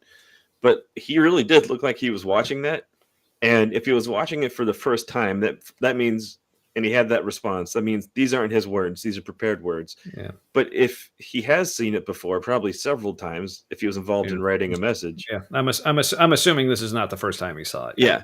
But to still have those kind of like tense nonverbals to what she's saying, like he's really bothered by her. And there was that thing in there of like, this is just mistaken thinking, said the man to the woman. Right. It's like, yeah. No, it's just your mistaken interpretation. Like with Christians, never do that. So, but it's so there clear. Was one. Yeah, so there's a part in the video where he makes like an analogy, like try to explain why foreknowledge of something doesn't mean predestination. But interesting. Tell me more. Well, I'll just let it play to the end, and like when we get to that part, I'll react because I don't remember where it was. So it reports what will happen, and that is a really important difference. It's not God's knowledge of my future actions that cause my future actions. Rather, it's my actions that ground God's knowledge of future actions. Here's how philosophers put that was such bullshit. While God's foreknowledge is chronologically, which also like which philosophers, like citation needed, bro. Right, but. That was such prior bullshit. To my actions. Man. My actions are actually logically prior to what God foreknows. Maybe an example will help. If I freely choose to eat Fruit Loops for breakfast tomorrow. He just said.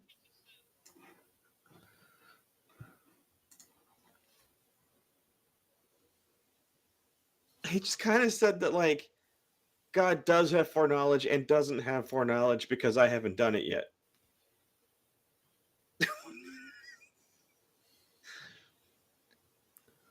It's like he literally said, yeah, yes, but no. which is basically the Bible's answer to everything. Yes, but no. Yeah, but right. But he's about to give an analogy to explain how this works. Okay, good. I'm sure this will be good. Mm-hmm. Maybe an example will help. If I freely choose to eat Fruit Loops for breakfast tomorrow, then God will have always known that I would choose to eat Fruit Loops for breakfast tomorrow. However, if I freely choose to eat Cheerios for breakfast instead, then it would be the case that God will have always known I would freely choose to eat Cheerios for breakfast tomorrow. Now, how God actually knows the future is another question, and your answer. Okay, so his answer to, well, how can God know something but you still choose it? His answer, well, because I can choose something, but God knows what I'll choose. See?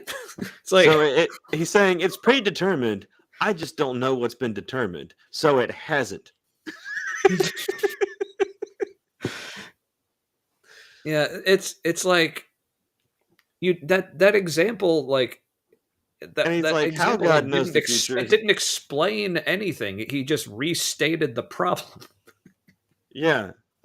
And it's like how God knows the future is a different question. It's like it kind of seems like this question too. Like, I mean, isn't that what this is all based on? And you're kind of like yada-yaing like the whole thing that answers her critique. Yeah. All right. Well, there's still like almost a minute left, but I think it's more him just completely missing the point. So that could still be fun. You want to do it? Okay. Well, let's just let it play out. See if there's anything else to respond to. But yeah. Answer will depend on whether you believe God is inside or outside of time, or whether you hold to an A theory or B theory of time, and we'll need to do that in a separate video. But for this response, here's the key takeaway. Again, all that stuff, like how smart do you have to be to believe or figure out what is true about the Bible or God or whatever. Yeah. So because God knew what you were going to do before you did it doesn't mean you didn't have a choice in the matter. You choose your actions. And when you choose to commit moral crimes, you deserve the consequences for those actions. That's what hell. Like, is it a little bit of a non sequitur? Hold on. Let's play this back for a second. Like, pay attention to how happily and cheerily he says the following. You choose to commit moral crimes, you deserve the consequences for those actions. That's what hell is all about. A just judge punishes people for their moral crimes. Ironically, it's like, isn't that great, kids? This video attempts to show an incompatibility between hell and an all-knowing and all-good God. It does. Yet it's precisely because God is all-knowing. He knows every moral crime you've ever committed, and it's precisely because God is all good. He cannot let injustice go unpunished. It's precisely because of those two things that hell exists. Again, did not address the fucking problem that she brought up. She's like, yes, God knows, and yes, God has chosen that the punishment for these moral crimes is hell. She's like, yeah, granting all of that. She's saying that is fucked up because God is still like, yeah, it's like here's him, here's the point. Like, just but it was intentional, and his response was intentionally confusing, intentionally disorienting. I don't know how it couldn't be. I could say it was poorly written, but knowing how much time they probably spent on it, how much thought they probably put into it, because Eve was framed she gets a lot of attention from like men and women watching her videos who are Christians, because she's like, hey, that thing that you have a problem with, like, it's right to have a problem with that because it doesn't make sense. And here's how you're feeling laid out very simply. And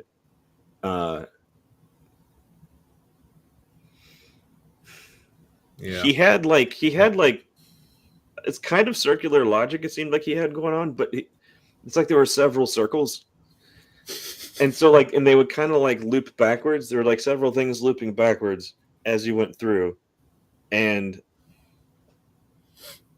it was all just to help Christians feel smug and superior and smarter than this woman. How dare she talk about? She shouldn't even be talking about these topics. depending Now, on how to be conservative fair, you I are. don't. Yeah, I mean, well, that's to be fair. I don't know exactly where this guy is on the whole like women teaching and all that stuff, but But if you heard he beats his wife, would you be surprised?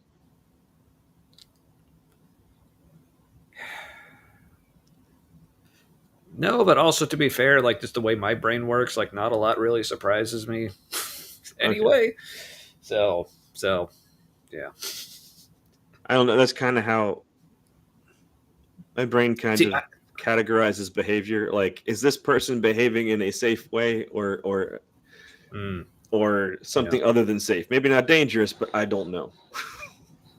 yeah. See, he like I've seen some of his stuff, and I've seen like a lot of other like YouTubers reacting to him. Like my impression of this guy is, I think, like apart from Christianity, like he probably is actually just a decent guy, but I think the Christianity might convince him to, if it came to it, he might do some shady shit if he thought that's what he was supposed to do.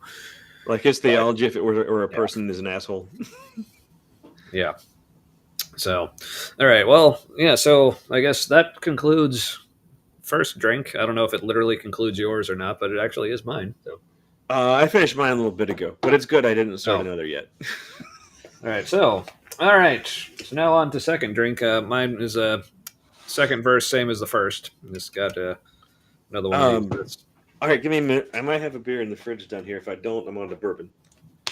Ooh, all right then. Yeah, so in case like viewers weren't on before, Waking the Witch from War Pigs Brewing, Imperial Blackened IPA, like some of my favorite words in existence. Very tasty. I have no idea what the ABV is, but it feels cozy. I'll just say that. So you get the nice cascading. I don't know how well that's coming through on there, but a little bit of the cascading effects with. I could have an. All right. How? So you can either vamp for a minute, and I can get another narwhal, which could get a little hairy, or. Well, it is a mammal. Or I have. Yeah, that's true. Or we could just do bourbon. Whatever you want to do. Like if I don't want to violate your free will that you may or may not actually have to choose what you want to drink tonight. Let me go. I might steal one of my wife's beers. I'll be right back. All right. Well, while Matt's committing marital crime, so people may have missed the beginning of the show. We're kind of toying with some new formats for the show because we realize, the episodes go kind of long, and we've had some feedback about like they love like certain parts of it, but it's kind of hard to dig out the really good nuggets from like the sometimes up to 4 hours of mostly sometimes random chit chat. So we're trying to make the show like we'll see if we stick with this or not, but had the idea of like dividing the show into like first drink and second drink. First drink being where we're trying to be more just like focused on the topic. You can watch back tonight, see how well we actually did at that. Probably in like the hour to hour and a half range for that. And then afterwards, and leave that for more just as casual as that first second probably will be. So, but even more so, just casual hangout. If we are much internet. Yeah. Going over that. Maybe put the link out, see if anyone wants to join. Like I said, we haven't had a lot of interaction tonight, Matt. But people have been watching. Obviously, like as we like to say, we understand. Like we're the kind of show we understand if people don't want to publicly be a fan of or interact with. But but yeah. But we like say we know we see you watching. Like we can't see who it is, but. It's just a viewer counter. Like, ooh, what do we got here? Fretboard Improv. I'm gonna go the beer route instead of the bourbon. And it is one of Erin's, and she said she's gonna take it out of my budget money because I'm taking some of her beer money, so she's gonna take it out of the budget for my beer money. See, you have a system. That's good. So. But yeah, so I guess for the second drink segment, I don't know any. What are we on about? I don't know any other thoughts for like the videos we watched, any like topics were raised, or anything else you just completely unrelated you wanted to talk about, or I think you're right. you I think that like he probably is a decent guy. talking about the red pen. I think like it's something in the background. I remembered like he goes by Mr. B. I don't know what his real name is, but That sounds Mr. like B. maybe an old teacher thing. Yeah. 'Cause I actually had a teacher named Mr. B, and his wife also taught at my school. She was Mrs. B. The reason they went by that was their last name was Barth, and she taught like kindergarten, sometimes first grade. So at the age when like kids may or may not have mastered their th sounds, so like I don't want the kids calling me Mrs. Barf. So Yeah, remember we'll Barf's just go with- Burgers from You Can't Do That on Television? Oh yeah, Did you ever watch that? Were you allowed to watch that? I did. I don't remember if I was allowed to or not. It's that damn like Canadian children's television. Mm-hmm. They need to get back in their Anyway. place. They're America's hat, nothing else. Or as I've seen it said, like living in Canada must feel like living in an apartment above a meth lab. But anyway, so Mr. B, probably not actually a bad dude, right? Yeah, and look what certain beliefs require people to do. Mm-hmm. Like he could have Yeah. just said, and honestly, I think it would have been probably the better way to go is just be like, yeah, she has a good point. Like that's something to wrestle with. Like Yeah. that's something to talk to God about. Like let him make it make sense for you. You know what I mean? Yeah. Like Yeah, and like yes, that would have been obviously a much better response than what he did give. But I have more thoughts on that. But on that whole, well, it's something you need to wrestle with. Like I have thoughts. I know that's whole enough. I know mindset, that's a but- nothing statement. Yeah, but I'll let you finish, and then I'll rant about that. So But I don't think they understand that like this isn't something that people that are watching her stuff seriously because they connect with it. Mhm. I don't think he realizes and his people realize that responding the way he did and to say like this is just faulty thinking, it's like you're being dismissive of somebody else's struggle they're having and saying, Mhm. well, your whole problem is you. Like it's not us, it's not what we believe, it's not what you believe, you're the problem. Mhm. Your thinking Right. is wrong, you're not thinking this through, which is gaslighting because the whole reason they have this question or this challenge is because they've been thinking it through. How dare you imply Right. they haven't been?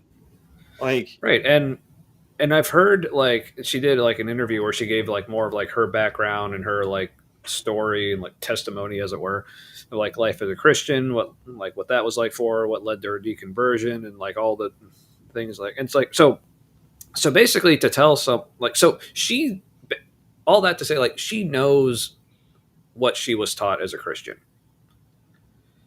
So, but the problem is with Christianity, and this is something I harp on a lot, is the problem is there is no single version of Christianity that they can all agree on, even. So Yeah. that's why someone, and this is something I've experienced, like anytime I say, well, here's a problem I have with Christianity, and I lay it out, and they're always like, the Christians coming out of the woodwork, like, well, that's not real Christianity. That's not what I believe. I don't know where you heard that. Like, that's crazy. It's like, or if you're like trying to like argue a point with Christians, like, well, here's something Christianity says that's kind of messed up, and it's like, oh, well, that's not true. It's actually this other way. It's like, oh, well, that way's kind of messed up too. And they're like, well, you're arguing both sides. You're trying to have it both ways. It's like, well, I'm only having it both ways because Christianity gives it to me both ways, like in more ways than one. But by the way, I did tell I remembered earlier tonight that like in the past I had told ChatGPT to pretend it's the Bible and that it doesn't have access to any information beyond the contents of the Bible. And so, like, I'm going to ask questions, and you need to respond to me as the Bible, only having access to yourself for answers. And any difficult question, it was a yes and a no answer.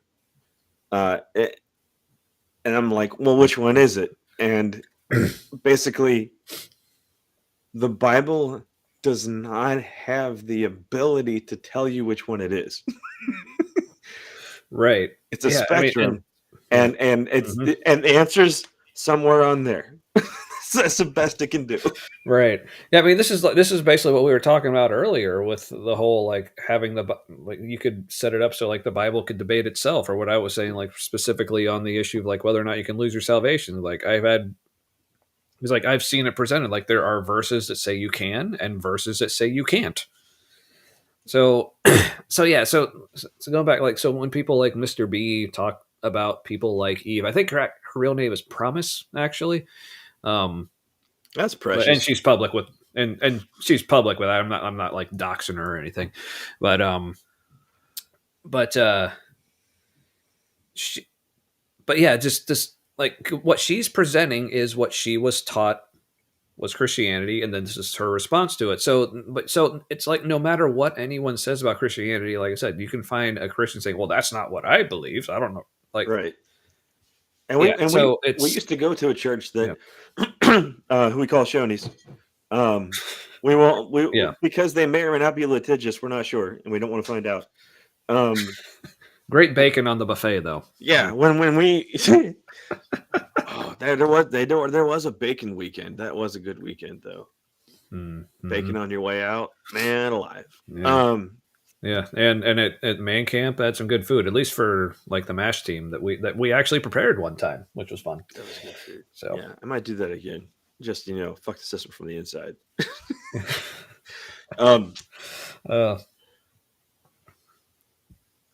Fuck, what were we talking about? Oh, people saying, well, that's not what the real Christianity is. Right. At the church we used to go to, at Shoney's, they presented an image like that wasn't what the Bible said, or that's not what they believed. But then, like,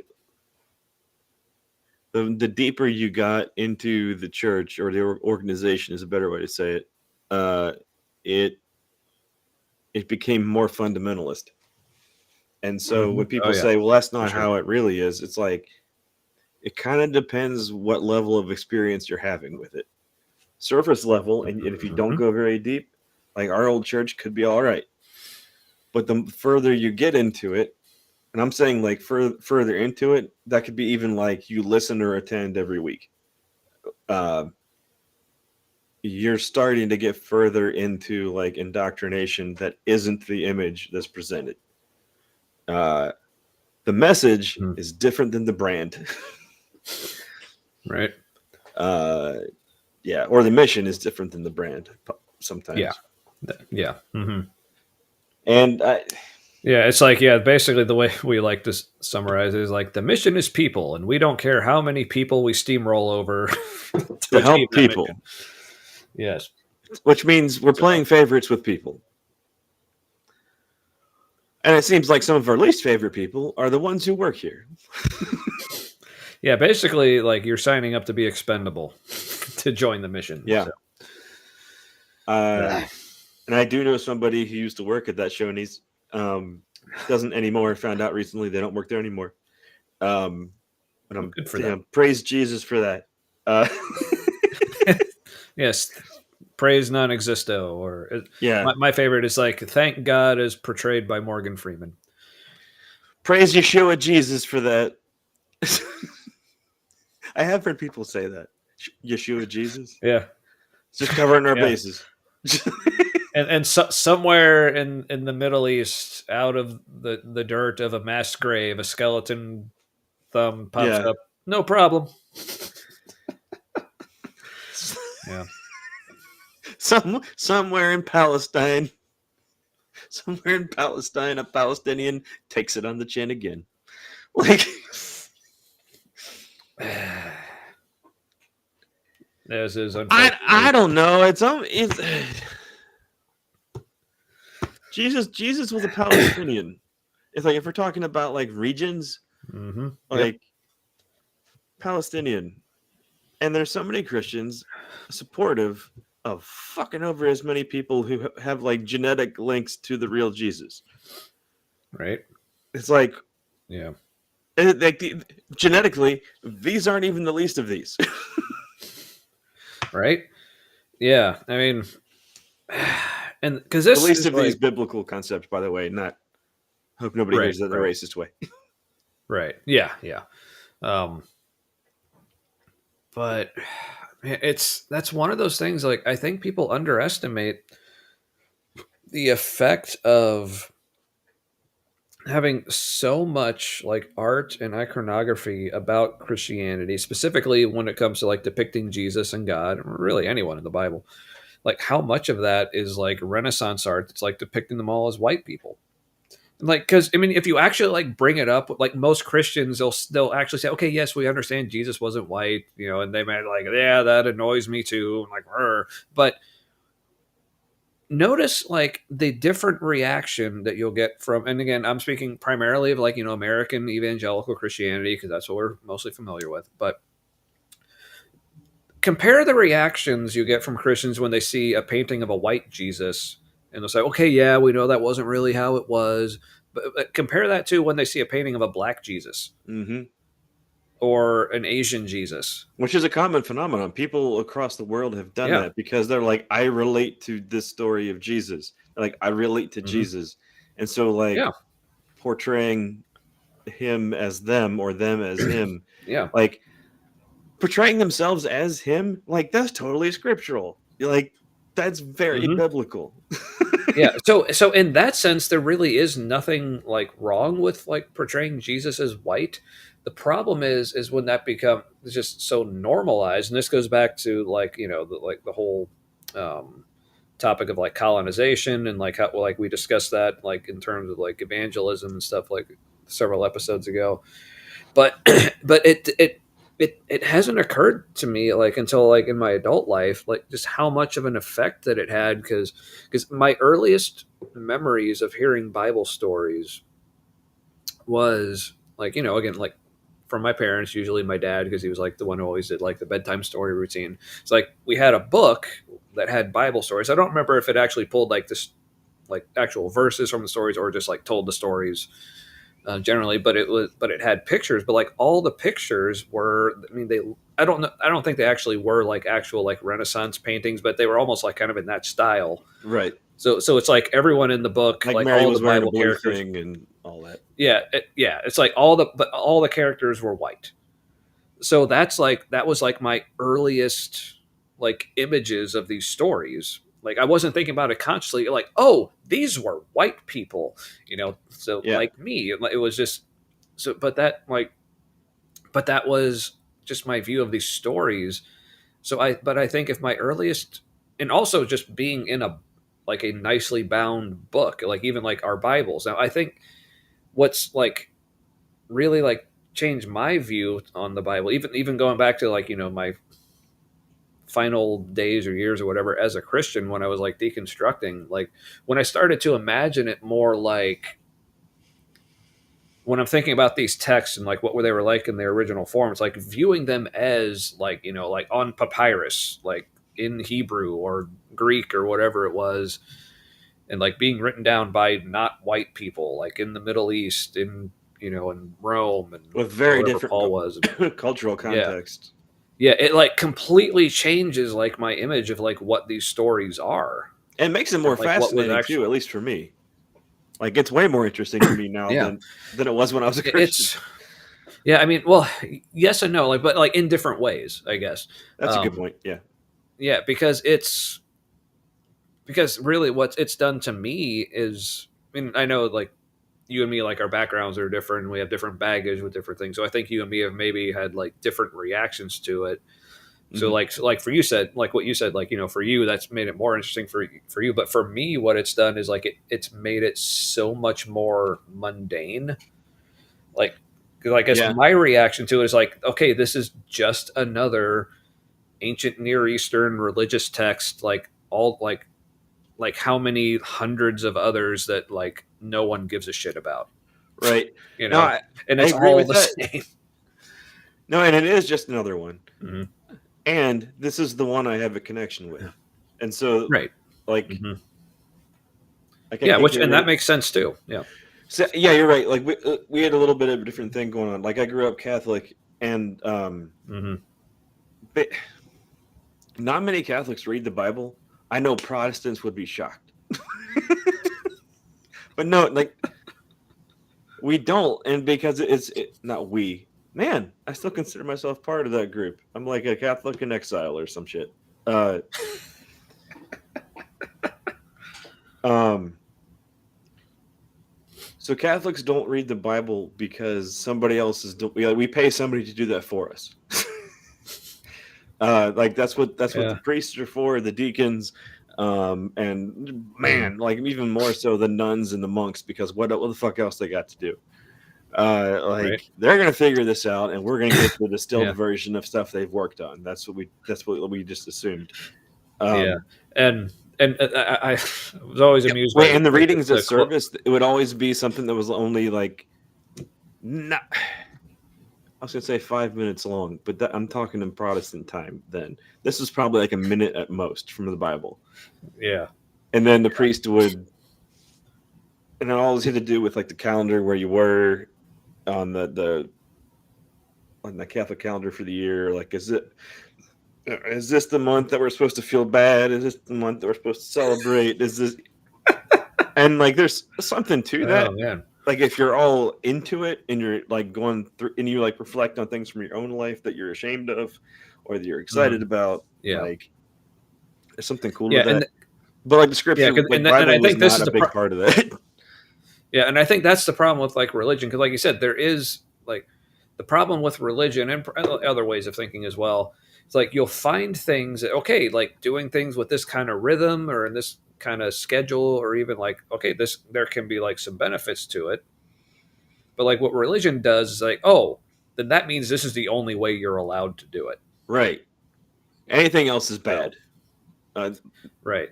So It's- if you don't yeah. find this helpful, that means there's something wrong with you. Because it just is. It's been decided. Mhm. Exactly.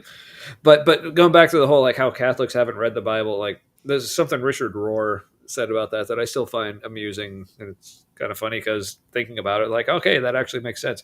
He's the Because guy you know, who like makes sense. Protestants, yeah, Protestants will say things like, "Oh, the Catholics, like you keep the Bible chained to the wall, and like you won't let anyone have access to it." And like Richard Rohr said, "Well, yeah, like think about it. Back in the day, it's like it took like how many like dozens of scribes and how many years to write the whole thing, and it's the only one we have. So yeah, we're gonna chain it to the wall." Which, like, okay, fair enough. That's that makes sense. But that, like that's when practicality became part of doctrine. Mhm. It's like, no, like Mhm. this literally can't leave the building because if it Oh. does, like this whole country is fucked because this is the one we have. Which, Like oh, France, we man, have that. this is our Bible. This is France's Bible. Which, oh man, so this is something I want to. This will require its own episode, but the way you put it, like where practicality becomes doctrine, or is that how you said Yeah, it? yeah. Man, if that isn't how like so much of Christianity seems to me, because like someone will read something in the Bible, and it might sound extreme, like something like Jesus basically saying, "Yeah, rich people won't make it into heaven," but Christians will read that as like, "Okay, but that can't be how it act." I mean, but clearly that doesn't actually work, right? So, Yeah, or like that's yeah, not really what he meant, or yeah. So, but or one example I think of about a lot, I think like this is more famous or infamously part of like the Church of Christian Science. How it's like, oh, we won't take anyone to doctors or hospitals. Like, we'll just pray for them. God heal them. And like, but like most like mainline Christians, it's like, no, that's crazy. there's What's not that? a lot of Christian scientists. Yeah, right. But here's the thing, though: if the Bible is true and like Christian, what like the Christians say about God is true, like that should work. Like Yeah, that should be good enough. But sometimes but it they does see it. work. But I think that needs to be studied instead of assuming right? that it was the Yeah, doctrine that made it happen.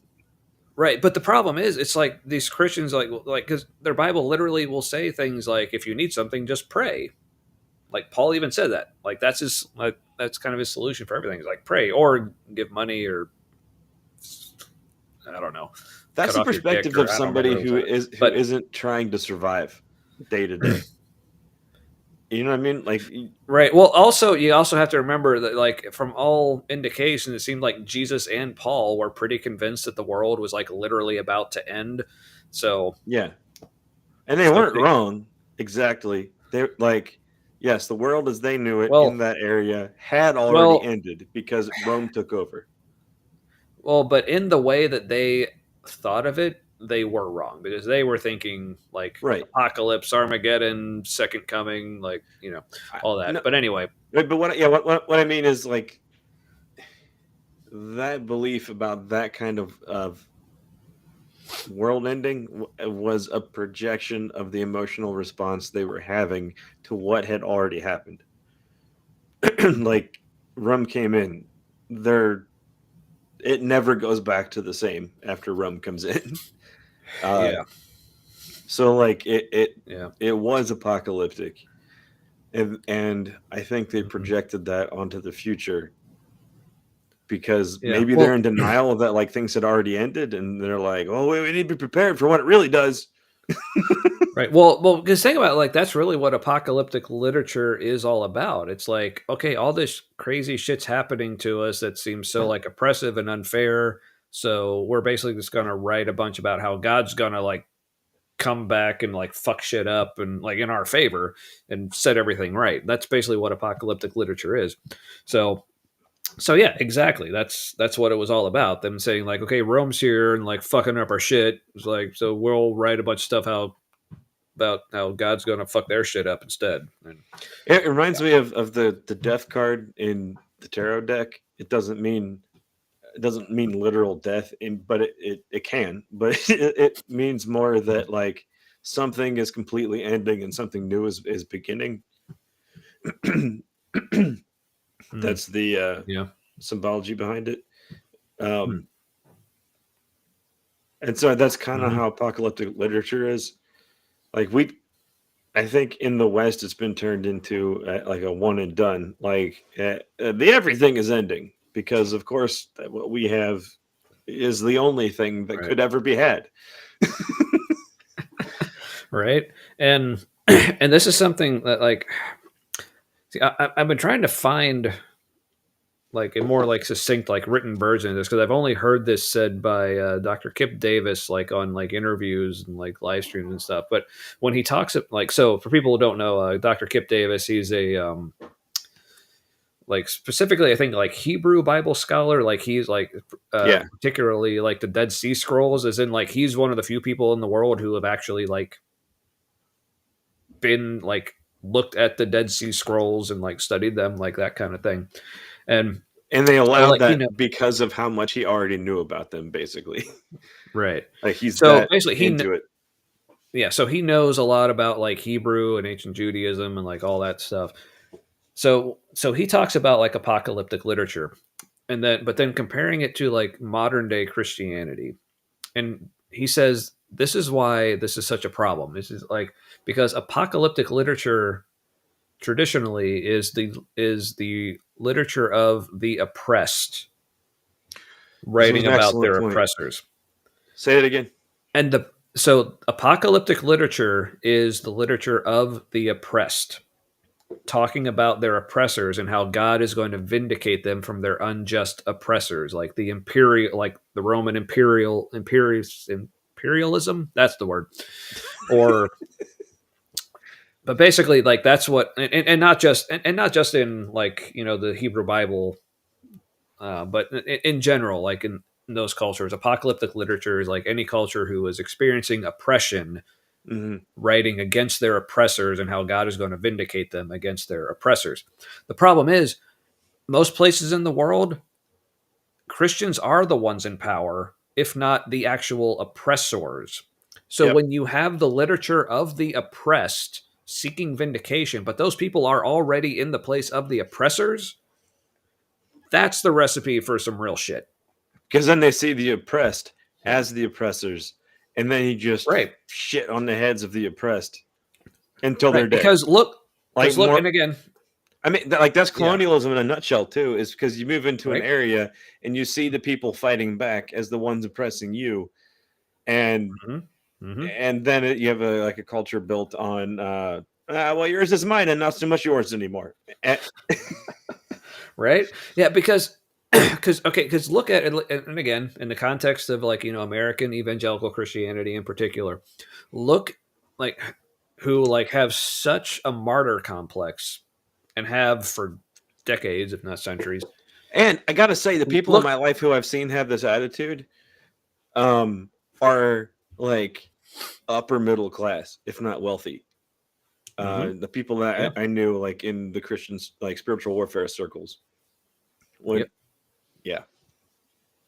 like I think you're doing all right. You seem to be less oppressed than the poor people. but look at who these people are saying are the oppressors. Like every group that they're pointing to as an oppressor is actually in most cases a minority or otherwise oppressed group. They're saying what are their problems? The LGBTQIA plus community, who are like, okay, tell me here in America, if you're trans, anyone who's watching this trans, do you feel like you're in power, or do you feel like you're being oppressed? If you're like, who else does the church go after? Women. Women, do you feel like you're being oppressed, or you're the ones in power oppressing Christians? Ethnic minorities, like, are you like so? This is like that problem that Kip Davis was talking about, like just perfectly illustrated. Like the people that Christianity is crying about being the oppressors are the very people that they are oppressing. Yeah. Which then makes the oppression worse. Mm-hmm. And because I've been watching a lot of I was gonna say I follow the news of Israel and Gaza, but it's there's less of that happening now because it's just always the same. It's always the same. But I'm exploring kind of how American evangelicalism overlaps with Zionism and the kind of the belief that like predominantly white European Jewish people are of course the ones who should be in charge and dominate ancient Israel. Other than the Arab, there were already Jews in that region. they were Arab Jews. They were native to the area. Right. It's like they could have just sorry. It's a side thing. What? That's all right. It's second drink time. This is the time for side things. So here's the thing. Like European Jews, I understand completely, and I'm not disparaging this at all. I understand wanting to leave Europe because of what happened. Right? Right. Oh yeah. Like, this isn't home anymore. I can't understand that enough, basically. Right. But like you didn't have to go there and say this is only ours. Right. Like you could just moved there. There was already there. You could have just moved there. Yeah. Now, and that's also, I also don't want to downplay the problem that is like the way most non-Jews in that part of the world view Jews. Like that side of it is also. But here's the thing, like that sentiment,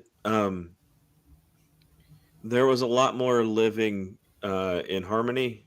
It wasn't always great, but there was a lot more living in harmony between Jewish people and Islamic people than when I wouldn't even say it's European Jews, like when European colonialism came to that region.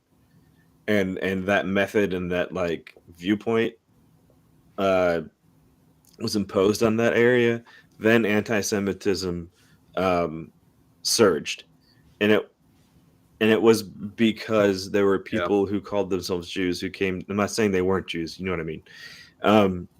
Right. People who came in who identified as Jewish and treated other people, and even like Arab Jews in that area, as second class people, not fully human. The anti-Jewish sentiment exploded in the area. So like, yeah, it was always there to some degree, but it wasn't like this is how we feel about Jewish people kind of thing until someone came in, until a group came in and was like, only Jewish people here, and they're like, since when? Yeah. Like, not even in the Bible was this all Jewish people here. Right. Yeah. So, and I also want to be clear, like any like remarks I make like about the situation, like one way or the other, it's like,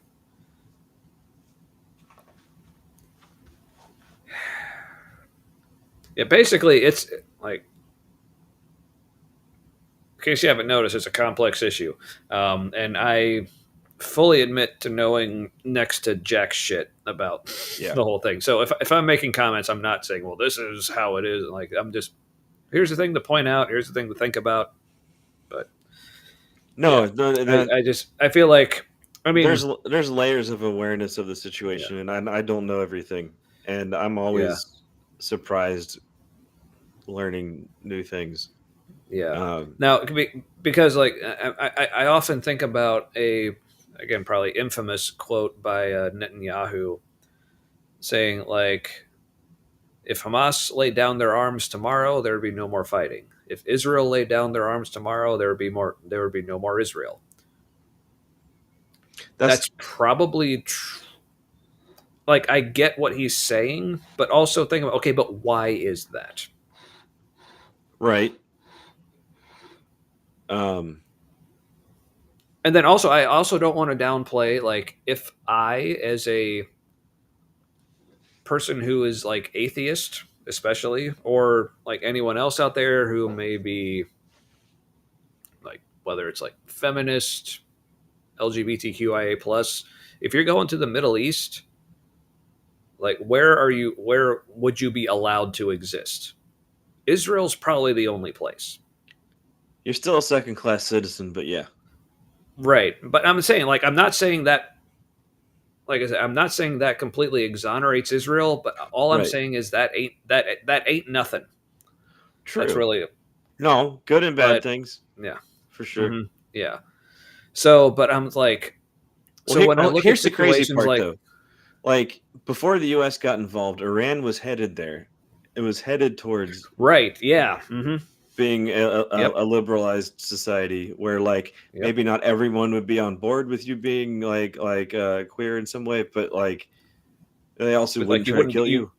Yeah, you wouldn't be executed for it or whatever. And Lebanon, by the way, is another country that, like, depending on where you are in Lebanon, it's if you're in a more urban area, like, it can be safer to be LGBTQ than a rural area, like America. No different.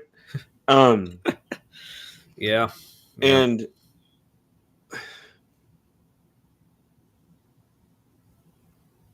there's a lot of inherent. There's. It's not even a religious thing. It's more of like a regional cultural thing, from what I can gather. Arabs in general are very welcoming, very focused on hospitality, for its own sake, not because they're trying to convert anybody. Oh yeah. I mean, and like, had it been left to its own devices without the colonial empires coming in saying, we're really redrawing lines here, divides people groups, what's the worst that could happen? And I will say, this may be anecdotally, but I've known a lot of people like from like the Middle East, like particularly Saudi Arabia, and like, yeah, for the most part, like very friendly people, like genuinely friendly, like. Yeah. And they seemed to want to understand. Like they might not, but they want to get it. Yeah. Yeah. A Whatever it lot of them is. so I guess like the context of this was like years ago, like my family, like we hosted like international students who were studying at like an English language school here in Cincinnati. And a lot, for whatever reason, the majority of the students at this particular school were either Chinese or Saudi. It's because they got money. Right.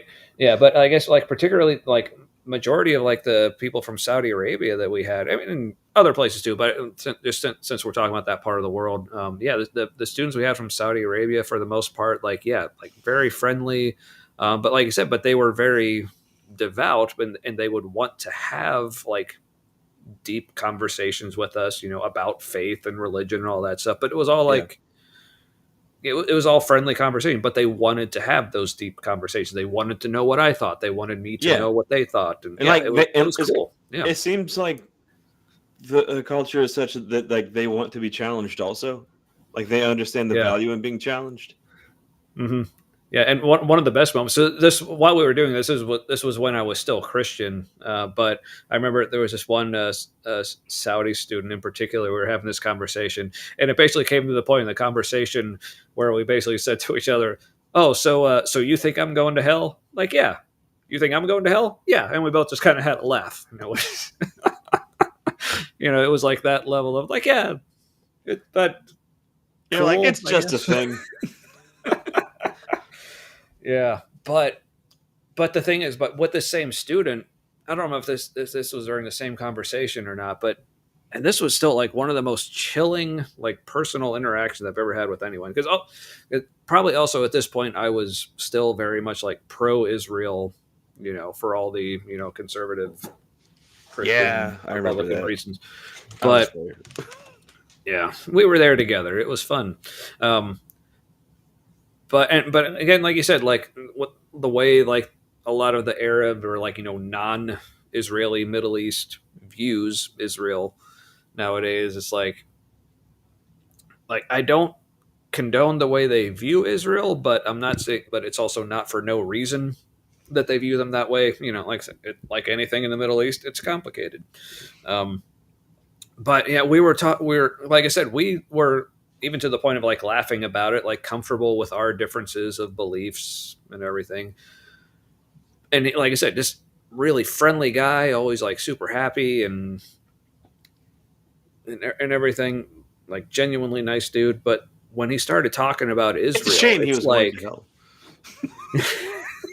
Right. Well, it's a shame I'm going there too. But when he started talking about Israel, it's almost like internally, like a switch just flipped, and like all the like niceness and everything like just left, and like he was like a different. He literally, and I remember these exact words when he was talking about Israel. He's like, "We cannot love them,"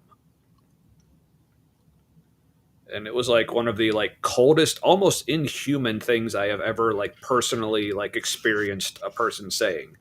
And it was like that felt so dark. Now, like I said, given the situation, like I understand where that's coming. I understand where that's coming from. And here's something. Like here's an example of maybe I don't know this is the case, but here's the kind of behavior that could lead to that kind of response. Because that like they're saying, if you give them an inch, you'll take a mile. Mm-hmm. People say that about other people, kinds of people, groups, whatever. Yeah. It seems to be really the case with Israel. And here's an example. So Syria collapsed. It seemed like the money that Israel and the United States put into this one particular former branch of Al-Qaeda. And I'll say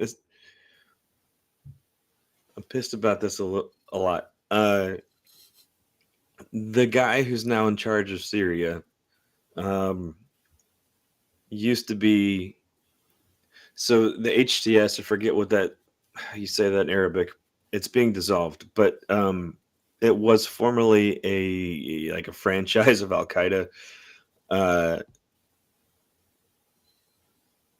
Different group, but all but the same organization in practice. The U.S. servicemen and women fought him and his people in Iraq. Literally, like that's not a metaphor. And now the U.S. is funded him to take over Syria, and he's now a U.S. and Israel ally in Syria. I heard a U.S. vet on YouTube say he knows vets who literally want to put a gun in their mouth at this outcome because they were holding on to the idea that what they did in Iraq meant something. It mattered. And with the U.S. taking the stance now, it's basically like, no, what you went through and the mental health struggles you have now and the friends you buried in Iraq, like, no, literally it meant nothing. It was a strategic effort on the U.S.'s part, nothing more. And then you have two current or former U.S. service members try to blow shit up or mow people over.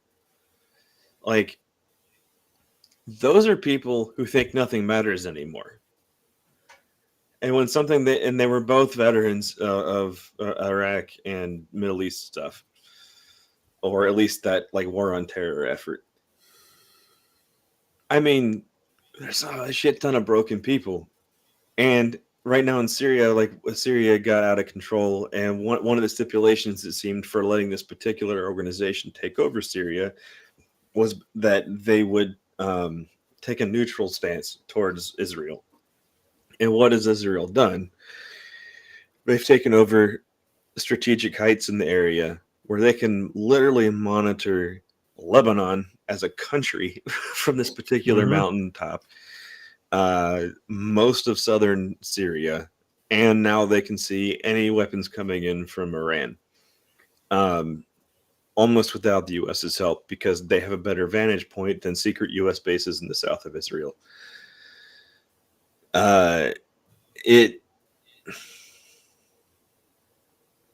Israel has like taken over southern Syria, and 40% of the fresh water sources of Syria. Like, so yeah, like the idea, sure, it's super dark and like can't go anywhere good to say like we cannot love them. And if you present yourself as a country that like we will take more than what you give us, like if you love them, what do they take? You know? Well, yeah, it's I mean it's like loving your abuser, like in that sense. Like you might think that's a noble thing, like, oh, but I still love him because I know he loves me. It's like, no, it's okay to not love him. And terrorist attacks to try to solve the problem don't solve shit. They make it worse. Yeah. I mean, there's only like one revolution in modern history, and like modern meaning like Revolutionary War for the U.S. onward. Like, not even onward. Like, the French Revolution ended in a more militaristic outcome for a while, like Napoleon and shit. Like, maybe not Napoleon right away, but like it laid the groundwork for that. So violent revolutions or resistance incur more violence almost exclusively. And what else are you gonna do? So like I kind of get it. Yeah. I'm sorry, like I'm just looking at the chat like, hey, like we got a comment from Twitch, which means okay, we're streaming there and people are seeing it, but it's like a spam thing, so Good work, spam. Yeah, so I'm like happy and sad. It's like best viewers on this thing I've never heard of. I'm sure it is. Yes. So congratulations, you've been blocked. But we appreciate your interaction anyway. So thanks for watching. It's all good for the algorithm. The algorithm can't tell what's real. Speaking of which, thank God. Reminds me of that series Almost Human. Excellent sci-fi show that got canceled after one season. I was going to say, like, guess if I've seen that or not. No, you haven't. But it was like canceled because it was. I just love how confident you were. You weren't like, I don't think you have. You're just like, no, you haven't. No, most people didn't see it. But it had Keith Urban from that. No. We know him from that like piss poor Vikings movie he was in. I mean, Carl Urban? Carl Urban. Keith Urban is the singer who's married to Australian redhead Nicole Kidman. I don't know if they still are. They were. Yeah, see, I mostly know him from the Lord of the Rings, like the Two Towers and Return of the King that he was in. But yes, he was also in. What was the name of that movie? I don't even know. One. Yeah, it was just like it was like if 3 frames of concept art were turned into a movie. Yeah, or the way I've heard it described, because essentially the plot of the movie is like Vikings versus Native Americans, but it's like, oh, that's kind of Whitey versus the Darkies, isn't it? Yeah, but it's and I guess Carl Urban, like his character was supposed to be like he was ethnically Viking, but he was like raised by the Native Americans, so he was fighting with them against his own people, or whatever. But yeah, I think the way I heard it put is like the Vikings in that movie weren't portrayed as like Vikings; they were just portrayed as villains. And right. That was really as far as it went. But like anyway. Supernatural villains. Yeah. But anyway, so I must have been drunk when I watched it. Either that, or it just made very little sense. There was very little sense to be had. Oh yeah, it definitely made very little sense. That's for sure. So did I watch it at somebody's house, or did we go to a theater? And, like it was also a restaurant. I watched that. I saw it in a theater. I don't. I think I was there for that. What theater was it? I don't remember. Probably Regal in Newport. That's where we saw all our movies back then. So, man. All right. Well, that whole thing was like. So I just got to say, like, I'm appreciative of how like our viewer count, like, it's still like at its normal low, but it's actually stayed steady through. Yep. Like the predominance of the episode. Is that a phrase? Sure, it is now. So yeah, I don't know. Anything else you wanted to touch on tonight before we like? I think the whole like, I gotta say, I think so far meaning one attempt, I think the format is like working pretty well. I think our first hour and a half, because it ended because much of that first hour and a half was me explaining what the hour was going to be. So I don't count that part, but yeah, I kind of like so far. And people who are watching now or later, let us know what you think of the whole like first segment, hour and a half ish, more focused on the topic, and then second drink, as it were. I think it works a little more freeform. Yeah. I think it's especially good if we advertise it like, okay, if you like the topic for tonight, it's okay. You only need to watch for like an hour and a half, and then you'll get it. And then, but if you want to watch more, sure.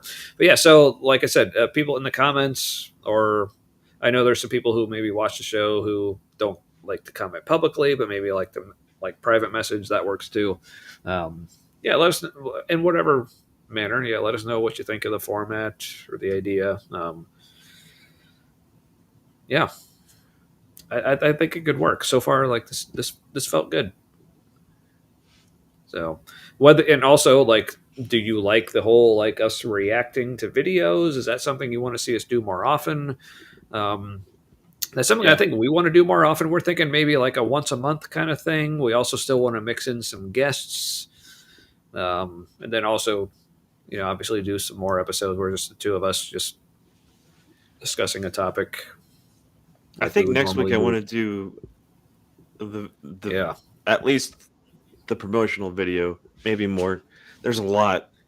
Just some Shoney's commercials. Is that the church that we call Shoney's? I mean, we'll let them talk about themselves and say their own name, because what I can do is sue themselves.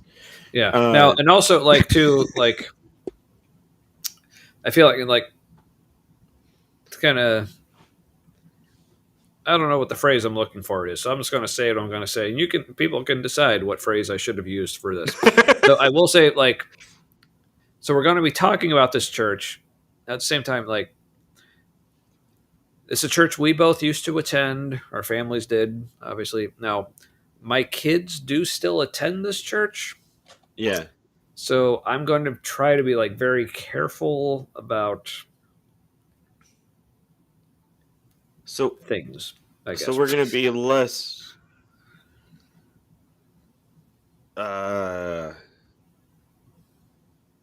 aggressively critical. Also because there's people that we know who may or may not still go there. Oh yeah, or, I still have like positive feelings about it, but don't go there. So it would be more like, here are some additional things to consider. Yeah, that's. Yeah, I guess the way I want to approach our critique of this particular place is there should be nothing that we say that they should be afraid to respond to. Right. Yeah. Yeah. And I'm not saying they will respond or need to respond, but I'm just saying that's the approach we're going to take or try to take with it. Yeah, and like I think trying not to straw man, trying not to logical fallacy, any kind of reasoning in there.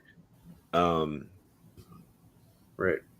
There's some revealing things in this promotional video where the way things are said, or I don't know. We'll get into it anyway. Yeah. So I was looking over that stuff today in my free time, and I was watching it, and then I was like kind of like talking with ChatGPT and processing some of my own things, because a lot of it can be triggering for me, because there's a lot of stuff that there's a lot of ways there's ways things are said by this church or people to talk about things similarly where it triggers automatic thinking in my head where like the way I was programmed to receive things via this church's programming and more in-depth groups that I got into at the church, like it kind of triggers that thinking in my head where like I don't want it to trigger that. It like bypasses logical thinking or even my emotions, and so it sometimes and says like it just gets me to start thinking the way they're talking. And I know that could sound like to some people like I really do think that, and I'm trying to avoid it. It's like, no, thinking this way hurts me. Right.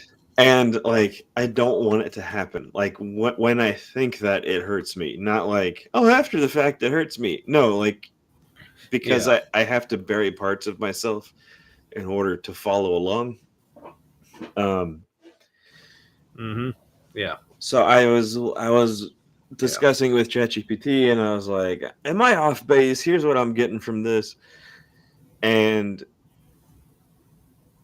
it turns out this organization, it was very validating for me because I was not off base. And ChatGPT used some of my exact words. I had described this experience or whatever to other people. And hearing that this organization may not be a cult, but if it were a person, it behaves like a cult leader. That is really sticking with me. And right, if it behaves like a cult leader, then you're not in a cult exactly, but you behave like you are. Like you've been convinced to behave like you're in a cult. You're not, but you're also led by a cult leader. So it's like, I'm not a cult, you're a cult. But like as I like to put it, and I'm trying to get this a trend. So please repeat this often. I mean, as I like to say, if it walks like a cult, quacks like a cult. And that I still find that amusing. Sorry. And at the same time, or churches can do things and they don't realize they're doing things. It's like you fucking See, echo, lights on. you started talking negatively about churches, and then that happened. See, that's clearly like No, our echo devices have decided this time of night the lights go off. no, it's demons. It's demons, It, Matt. Because you're clearly being controlled by the devil right now. I'm being completely serious when I say this. I do kind of wonder if the NSA is listening to us through our devices. Because the more I've started using keywords that like indicate I'm an extremist, which I'm not, but like I'm using certain words from the news, and the more I've been doing that, like the more our like automatic devices have been, they're acting like somebody's in the system. Like they're doing like random like checks on lights at the same time for no reason. They're like, checking. Like if you look like the log of what has happened, it's like checking errors on a light, but it's like all of the lights in our house that are connected to things. And we have like 4 or 5 devices. So I'm like, all of the devices are malfunctioning in the same way. And when I started talking to you about international stuff and talking about like resistance movements and things, that was like June or July of this year. Did I tell you that like I temporarily lost all of our conversations, starting with when I started talking about those things? And then it blipped and came back later that day. And I was like, interesting. And it went back to the day, like when I started talking about those things. It's like, awesome. I'm probably really think I'm being listened to. Probably. So thanks for including me on that. But clearly, I'm the problem. Yeah. I, for one, welcome our alien overlord. But that's another topic. Yeah. Might as well Anyway. welcome them. They're already here. Yay. All right. So I'm processing a lot of things where I realized that like I do want to help people who are deep into this old church and get out if they want to. Yeah. Big fans of Shoney's. Yeah. Yeah. Just that. Yeah. If the organization was a person, this is not a person you want in your life. No. So the more they're in your life, the more I want them to not be in your life. I guess that's a safe way to say it. Yeah. Yeah. And I will say, like I said, like both my kids still go there, but I mean, I certainly wouldn't say I'm okay with that, but like also like the way like they've been raised, like they have good heads on their shoulders, like they know how like to I think that like they know how to spot like BS or things. Yeah, their bullshit meter is well tuned. Yeah, or to be like if they're taught things that they see as like problematic or potentially harmful, they like know how to. Yeah, because even like they've also both like gone to like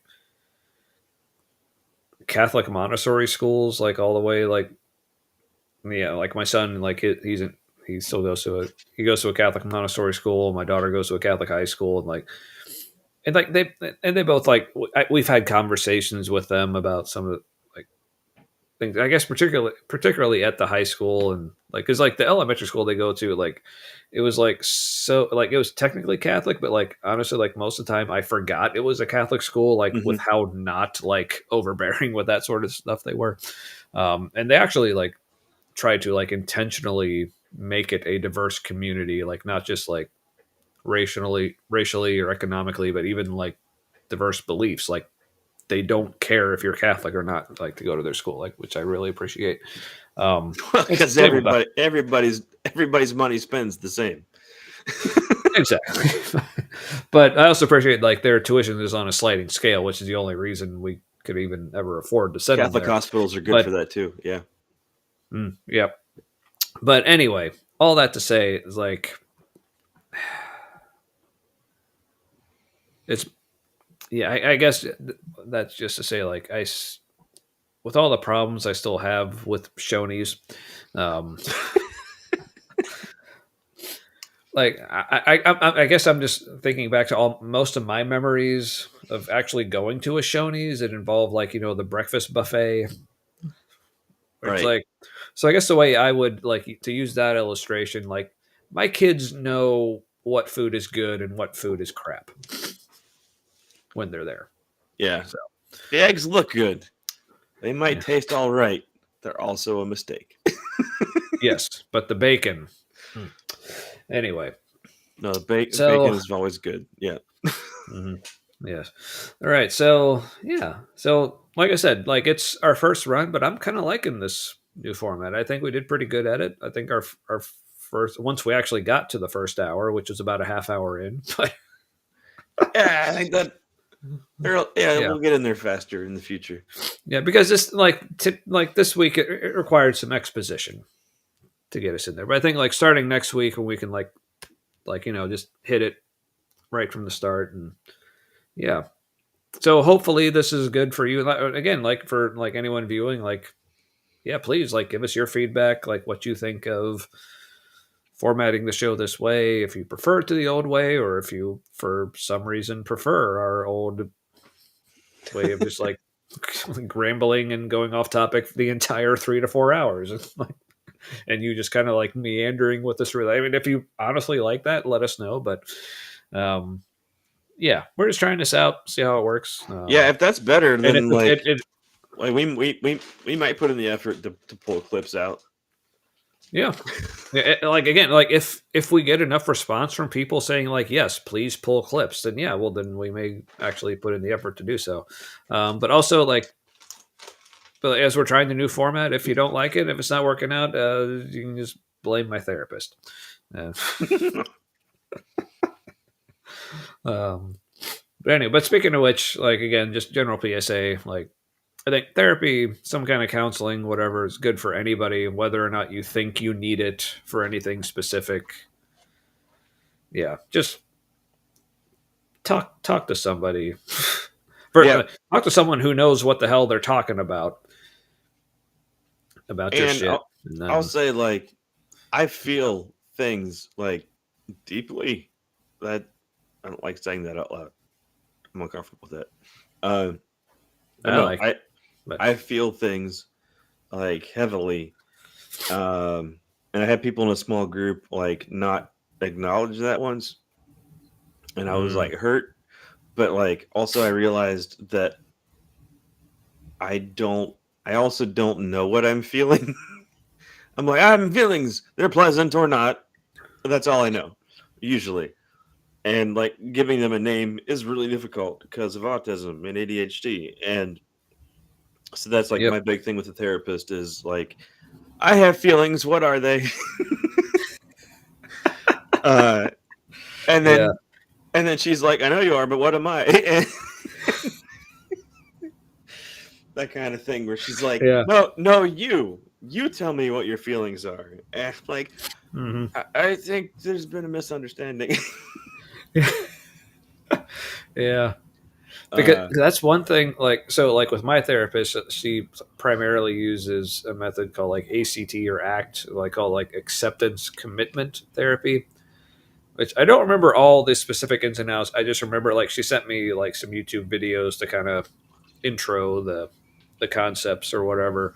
And the one phrase that really stuck out with me, that really made me think, okay, this is cool, is the approach, like, this isn't about changing the way you feel or trying to just make you feel better or whatever, but just make you better at feeling.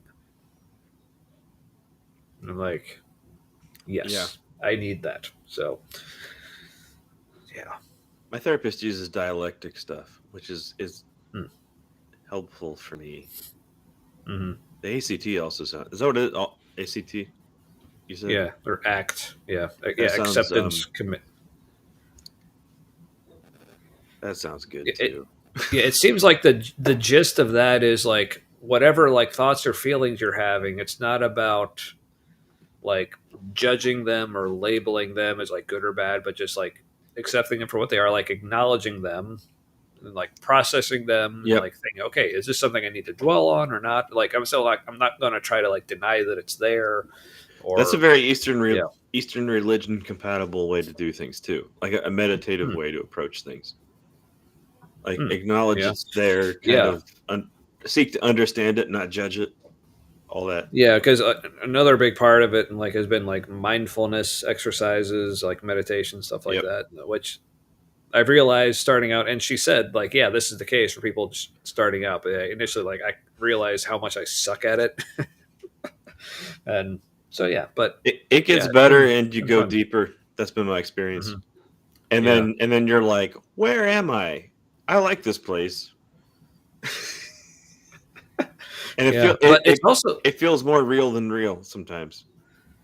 Yeah, but it's also something I realized, like, talking to her, like, I guess initially I thought, oh, this is something I'm terrible at. I'm really going to need to work at. But like, I remember in our last session, like, there were like multiple times during our conversations, like, particularly when it comes to like the idea of like being in the moment and like present minded. Like, I guess in my mind, for whatever reason, I just assumed that's something I was like terrible at.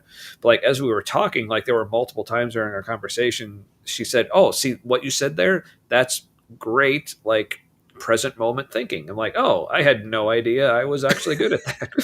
So, speaking of which, another kind of I don't know if it's related or not, but sure. Topic that, but I guess speaking of things that I had no idea about before, but then found out I'm apparently really good at it. So Demand previous avoidance. guest, no, not well, definitely. I'm amazing at that. But so a previous guest of ours, Aaron Tomlinson, something that he's been talking about a lot recently is like left-hand path thinking, like, and right-hand path, like that whole thing. I've not heard Apparently, of that. so this is something like, okay, we probably should have him back on to like talk about this, because it's something that he's been talking about recently. I found like really fascinating, and he actually like mentioned me specifically. He was talking about it like on his Freeology Friday show he does with Derek Day, another former guest of ours, but then also on his own like live streams that he does on Sundays. So I was like commenting and interacting with the chat, but he actually like called me out and said, like, Tommy's someone who's like mastered left-hand path thinking. I'm like, sweet. What does that mean? So I would love to have Aaron on again. So Aaron, if you're watching, or if not, I'll reach out to you. But Yeah, I would love to have you on to talk about the whole like left-hand path, right-hand path. Because like also I love his approach to it. Is like he doesn't approach it at all as like this one is correct and this one's wrong. Is like, here's just what they are and here's where you may be, and I think he explains them both really well. So, but apparently, I guess,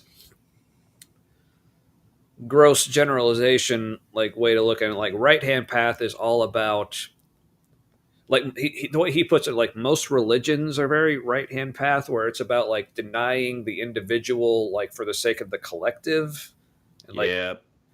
but where like left hand path is more about the individual. Like, now you still, that doesn't mean you have like no regard for other people, but it's more, but your like concern for other people or the collective or whatever is more, how can we get everyone to be themselves, I guess. It's more concerned for the individual than for the collective. Yeah, but also like the concern for the collective, but that the collective will be able to be individuals, like in that sense. So like you're still caring for other people, you still have empathy, like all that good stuff. And but like it's both paths build up something good, but when like one path tries to exclude the other, then you're building something bad. That kind of is that idea. I don't know, because like the way he puts it is like both like the way he described it is like you pretty much are one or the other. There's not really like a mixing of the two, because it's really all about like your core mindset. Yeah, that sounds I don't right. know. So yeah, so I guess like I said, well, I guess Aaron, like we'll just have to have you on sometime to discuss. Yeah, that. I want to talk to him more. I feel like he feels like a spiritual Sherpa. Right? And even though I don't consider, I don't want to be spiritual exactly, but I also want him to be my spiritual Sherpa. That's a good way to put it, actually. Yeah. But if I did want one, it's him. Also, I think I want one. Right. Yeah. So I guess I put like pretty much every guest we've had, I would love to have again. And then there's other people I have in mind that we haven't had on before that I would love to have on. So yeah.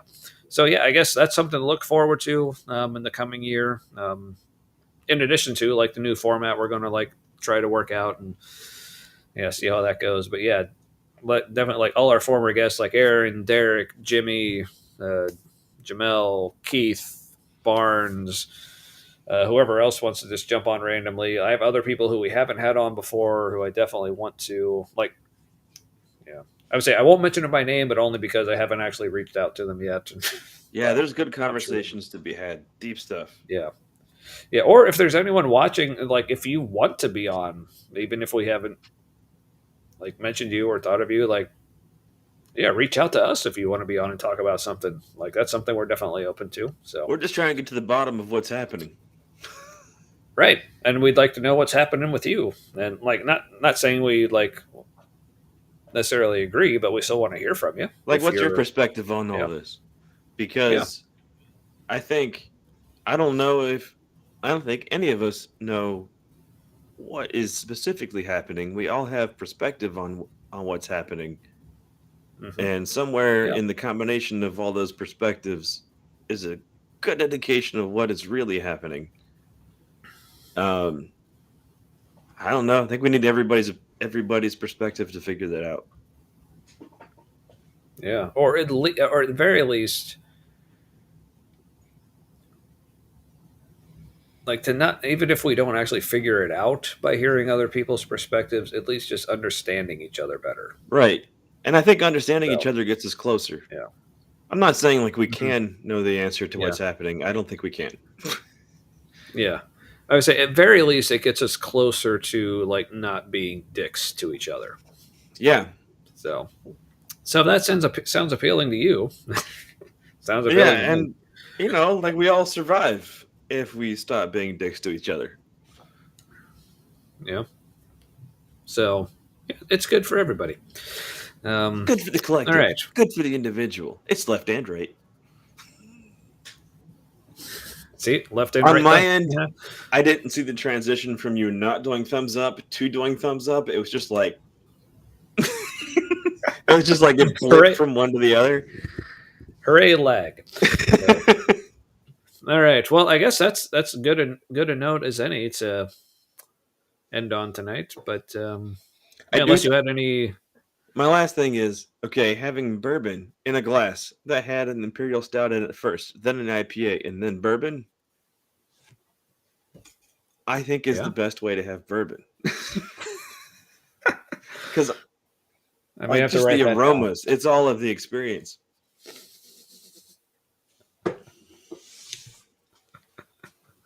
Man. Oh, by the way, thoughts? Evan Williams for the bourbon. Evan Williams. There you go. I don't recommend it as much as Ezra Brooks. It's my cheap go-to bourbon, but they were out of that one. Yeah. See, mine's still Bullet, but right. Only because I haven't had any of those. I haven't had any of those other ones, so. But is it 99? So Ezra Brooks, they've got two versions. Regular Ezra Brooks, which is like $13 for what the hell is this? 80, give me milliliters, damn it. I don't know. Fuck off with your not They're milliliters. typically 750 milliliters. Yeah, 750 is Kind of probably the what it same. is. It's like Yeah. 13, 14 bucks for 750 for the regular Ezra Brooks. And then, but they've got a 99 proof one for like a few bucks more. And All right. it's the most for your money, I think. Well, all right then. Cool. Or is it 90 proof? All right, I well- think it's 99. Sorry. Yeah, I don't know. You wouldn't know. I don't know what you were thinking. Yeah. I don't know what I was thinking either, but I wanted to make it look like I was thinking. You're like, I'm Because- confused. yeah. Look like you're thinking. Yeah, because I'm not drunk and exhausted. I'm totally engaged in this conversation. That's We're how not- I was mastering. We're not old enough to be Yeah. drunk after 2.5 drinks, in my case. Well, I had two, but they were Imperials. So, Oh, yeah. okay, yeah. It's a lot. Yeah. Anyway, all right. Well, so yeah, well, I guess welcome back, Matt and everyone. I don't know. For me, this was good. It's like, it's been a few weeks, so it's good to do this again and be like, yes, this is something I really enjoy doing. So, and appreciate those of you who like stuck around. Like I said, our viewer count this week was low but steady. So I appreciate you. Mm-hmm. Thanks for sticking it out with us. And again, like, please, like, if you're comfortable, like, whether it's in comments or private messages, whatever, like, give us feedback, what you think about our proposed, like, new format, or if you have any other ideas, what kind of things you'd like to see, or as always, or is any specific topics you'd like to hear us talk about, or whatever. So, yeah. I don't know. Any other parting words, Matt? Just You wanna- the words pleasantries, autism intensifies are going through my head. Yes. No, like, That- just why don't we do the things with the people actions? Yes. So parting words, may your things and stuff be forever with your people. Forever and ever. Amen. All right. Thanks, everyone. Good to see you again, and we will see you here next week. Have a good night. Later.